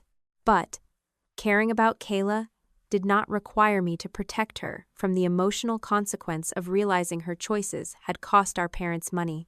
Feeling guilty was not the same as being destroyed by guilt. She could survive discomfort without me removing it. That was a lesson I had taken 38 years to learn for myself. Susan's consequences were different. Money had never been her real source of power. Access was. For years, Susan had been the family interpreter. She was the person who said, "The girls are fine with it," before either of us had been asked. She volunteered my home for dinners. She told relatives what dates worked for everyone. She announced what Kayla would bring to Thanksgiving before Kayla knew there was a list. She called venues, cousins, neighbors, family friends, and sometimes people she barely knew, with the confidence of someone who believed organizing everyone was the same thing as caring for everyone. After the agency review, that kind of shorthand stopped working anywhere connected to Kayla's business. Victoria and the management team required approvals to come directly from Kayla. If a future project involved another relative, that person had to approve separately. Susan could suggest ideas. She could not represent consent. Administratively, it was minor. Emotionally, it hit her harder than the lost money hit Mark. She called Kayla constantly the first week. I knew, because Kayla eventually started sending me screenshots. At first, I told her to stop. I don't need every argument between you and Mom. I'm not trying to make you take sides. You're sending me 6 messages in a row about Mom. Okay, fair. The messages stopped for 2 days. Then Kayla called instead. Mom says management is treating her like a criminal. They're not. I know. She says I'm letting strangers control my pregnancy. They're not. I know. She says after everything she did to build my business, I'm cutting her out. That part is closer, Kayla sighed. I told her I'm not cutting her out of my life. I'm cutting her out of approval decisions. That distinction may not help her. It doesn't. I could hear the exhaustion in Kayla's voice. Then she said, I think I get something now. What? Management isn't taking control away from me. No. They're making sure I'm the one who has it. I leaned against the kitchen counter. Yes. That's what you were trying to tell me about the wedding. Yes. She was quiet. I hate that it took this for me to understand. So do I. That was all I gave her. Understanding did not erase what she had done, but I was not going to pretend it meant nothing either. About 3 weeks after the agency meeting, Kayla asked me to meet her for lunch. I almost said no, not because I hated her, because I had finally learned that access did not have to be automatic, just because someone was family. I agreed because I wanted to hear what she had to say, not because I believed one conversation could repair us. We met at a small cafe halfway between our homes. By then, she was visibly pregnant. She stood when she saw me and instinctively stepped forward as if to hug me. I lifted one hand. She stopped. Sorry. It's okay. Visat. For the first 10 minutes, she talked about ordinary things. The baby had started moving more. She had switched doctors because the first office kept rescheduling her appointments. She was trying to decide whether she wanted to know the sex before birth. Management had lined up a smaller, non-family campaign that had nothing to do with pregnancy. I listened. Eventually, she looked down at her water. I'm avoiding it. Yes. She gave a small, embarrassed laugh. I'm sorry. I waited. She looked at me. Not because the campaign died. I kept waiting. Not because Mom got caught saying things she shouldn't have. She rubbed her thumb over the edge of the napkin. I mean the wedding. That was the first apology I cared about. Kayla inhalet. I knew you'd hate it. There it was. Not. I thought you knew. Not. Mom told me it was approved. Not. I didn't realize it would interrupt you. She said the truth. I knew you'd hate it, she repeated. I thought you'd get over it. I looked at her. Why? She gave a miserable smile. Because you always do. That sentence hurt more than I wanted it to. Not because it surprised me. Because I could suddenly see how predictable I had made myself. Kayla continued. You get upset, then you go back to work. You calm down. You figure things out. You don't stay angry forever. Mom always said you were the reasonable one. Reasonable became convenient. I know. Do you? I think I do now. I watched her carefully. She looked tired, but not broken. I did not want broken. Broken people did not automatically become better people. I wanted honesty. Kayla said, I thought if the campaign worked, you'd look at it afterward and think what I did was selfish, but not worth destroying everything over. You calculated my forgiveness. Her eyes filled. Yes, that landed differently from everything else. Susan had calculated my resilience. Mark had calculated the financial value of my agreement. Kayla had calculated how quickly I would forgive her. All three had built their decisions around a version of me they believed they understood better than I understood myself. I asked, Did you think about Ethan? She looked confused. What? It was his wedding too. Her face changed. No. Not at all? Not enough. That matters. I know. You keep saying that. Because I'm finally realizing how much I didn't think about. I leaned back. I believe you're sorry. Her shoulders loosened too quickly. I continued. That doesn't mean we're fixed. The relief left her face. I did not enjoy hurting her. But I did not rescue her from the sentence either. I don't know what our relationship looks like now, I said. Maybe we get better. Maybe we don't go back to what we were. Maybe we become closer in a different way. I'm not deciding that because you apologized once. I understand. I hope you do. She nodded. Then she asked, What am I supposed to do? I almost laughed. That was still Kayla. Even in the middle of apologizing, she wanted instructions. "Stop asking me how to repair what you broke." She flinched. I softened my voice, not the point. "If you want to rebuild trust, rebuild it. Ask before assuming. Be consistent. Don't make me responsible for designing the perfect apology so you can follow the steps and call it done." She nodded slowly. "That's fair." "Good." We finished lunch without hugging. That was harder than hugging would have been. It also felt more honest. Susan waited almost another week before asking to see me. She did not come unannounced. That alone told me something had changed. She texted first. "Can I come by tomorrow? I want to talk." I replied, 5:30. 30 minutes. At 5:28, she rang the doorbell. Ethan opened it. Susan looked at him, then at me. "Do we need supervision now?" I said, "Ethan lives here." She sighed and walked in. We sat in the living room. Susan looked around as if my house had changed since the last time she had been there. Nothing had. Maybe I had. She started quietly. "I miss you." "I'm here." "That's not what I mean." "I know." She folded her hands together. "You turned a business problem into something that divided this family." "No, Megan. The business problem exposed something that was already wrong. You always phrase things so coldly." "I'm not arguing about tone." "Then what are we talking about?" "The future." That surprised her. I told her the rules. If she wanted to use my photograph publicly, she asked. If she wanted to invite people to my home, she asked. If she wanted to volunteer my time, money, property, or participation in anything, she asked. If Ethan said no, she did not call me hoping I would overrule him. If I said no, she did not recruit relatives to reopen the conversation. No surprise access to private milestones. No speaking for me because she believed she knew what I would eventually agree to. Susan stared at me. "You want a contract with your mother?" "No. I want boundaries with my mother. Normal families don't need rules like this. Normal families ask." She looked away. For several seconds, neither of us spoke. Then Susan said, "Do you know how humiliating it was to have Kayla's management tell me I couldn't speak for my own daughter? That is Kayla's boundary. I was helping her. I know. I built half of what she has. Maybe. And now I'm treated like I was exploiting her."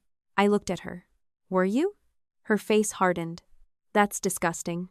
I didn't say you didn't love her. Then don't imply I was using my daughter.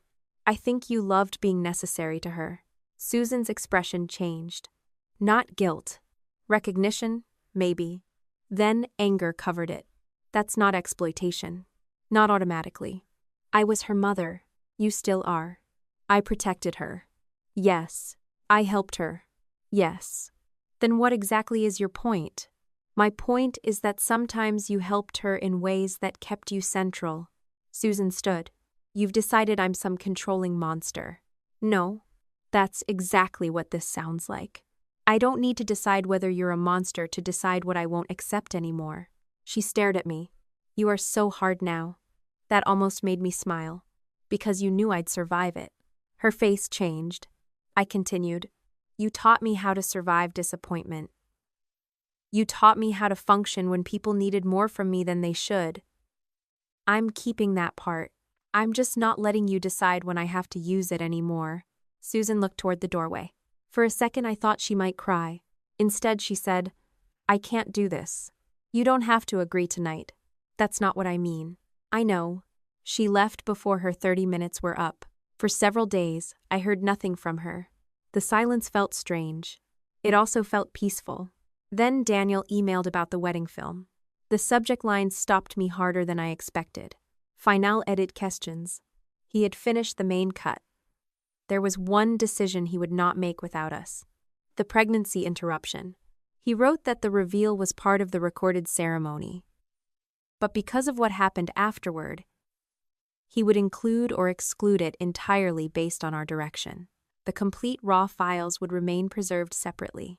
Ethan read the email over my shoulder. "What do you want?" I knew immediately. "Take it out." "All of it?" "From the wedding film, yes." "You sure?" "Yes." I wrote Daniel back. I told him to cut from the moment immediately before Kayla stepped forward to the moment Ethan and I resumed the vows. No ultrasound. No banner. No Susan clapping. No Mark whispering in my ear. No footage of me telling everyone to keep recording. Daniel asked whether I wanted the raw file deleted after delivery. I said no. Keep it archived according to our agreement.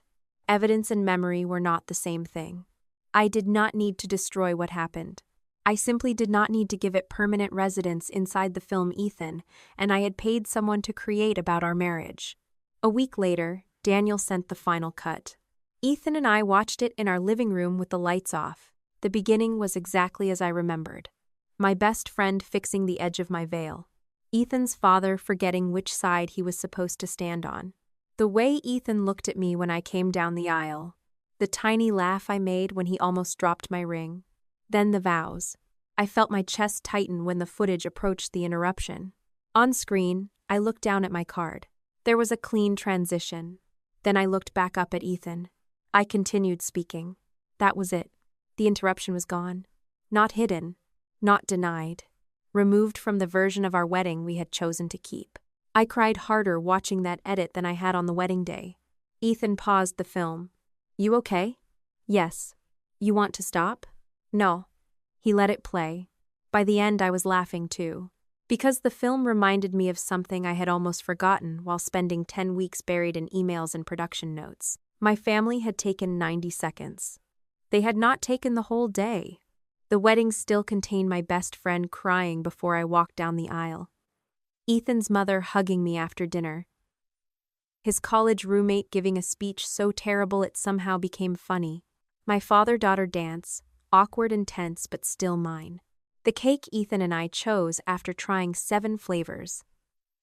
The moment near midnight when we slipped outside for 5 minutes because we were exhausted and wanted to hear ourselves think.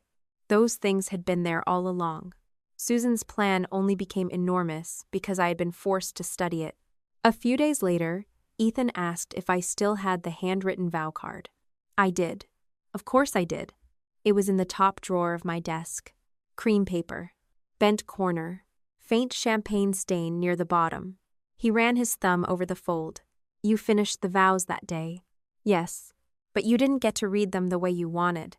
I read them. You survived them. I looked at him. He smiled cautiously. Bad word? Not anymore.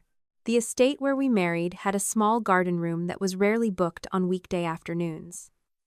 I emailed Claire and asked whether Ethan and I could stop by for half an hour if nothing was scheduled. I did not ask Susan. I did not ask Kayla. I did not turn it into a family event. Claire said yes. No fee. No special setup. No flowers. No cameras. No guests. It was August by then, warmer than it had been in June. The gardens outside the glass walls had grown thicker and greener. The ceremony chairs were gone. The curtain track had been removed weeks earlier. The wall behind the altar was plain again. I stood roughly where I had stood on June 6th. Ethan stood across from me. I held the same card. This is a little ridiculous, I said. It's extremely us. That's not reassuring. He laughed. I looked down at the handwriting. For a second, I was back there. Kayla stepping forward. The ultrasound. The curtain dropping. My mother clapping. My father whispering. Now smile for your sister. Then I found the sentence where I had been interrupted. I read it again. My voice shook. I did not stop. I kept going. When I finished, Ethan kissed me. No applause. No cameras. No production assistant watching framing. No one waiting for my face to do something useful. It was better. Today is August 19th. Ethan and I have been married 10 weeks and 4 days. That number sounds absurdly precise, but after everything that happened, precision has become strangely comforting. The raw footage still exists. So do Claire's emails. The campaign pages are archived. The agency review is closed. The releases remain unsigned. Kayla's social clip is still online, though I no longer look at it. I never posted Daniel's raw footage. Sometimes relatives still believe a softer version of what happened. I let them. The people whose opinions actually matter either asked me directly or learned enough to understand. Susan and I speak occasionally. Carefully. She still tries to phrase requests as assumptions sometimes. I correct her. Sometimes she gets offended. I let her. Mark speaks to me less. I think the financial loss embarrasses him more than the wedding itself.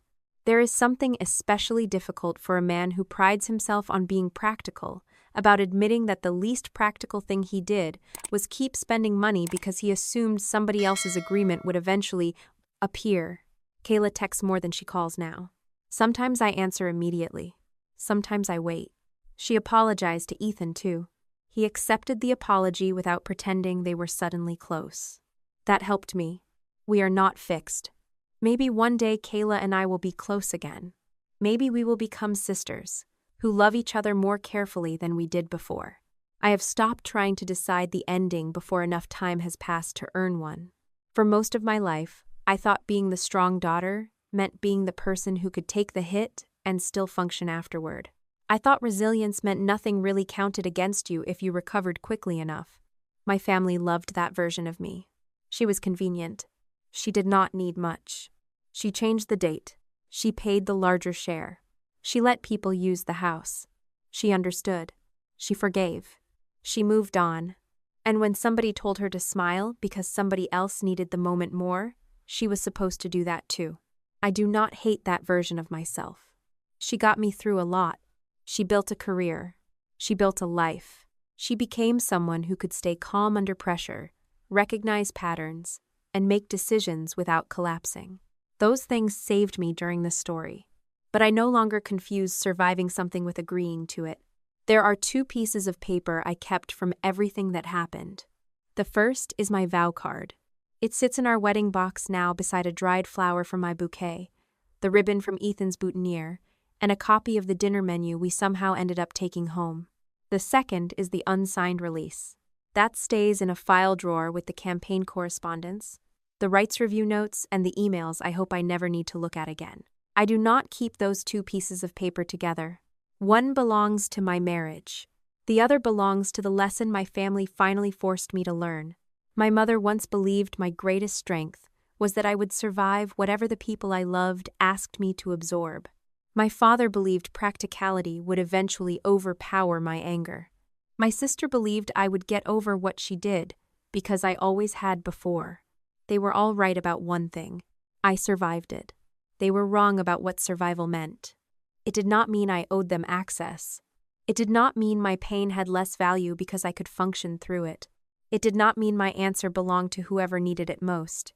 And it definitely did not mean the people who loved me were entitled to spend my resilience before I had agreed to give them anything. My greatest strength was never that I could survive their choices. It was realizing I could survive their disappointment too. Once I understood that, there was nothing left for them to spend but their own decisions. You don't prove your strength by tolerating whatever other people decide you can handle.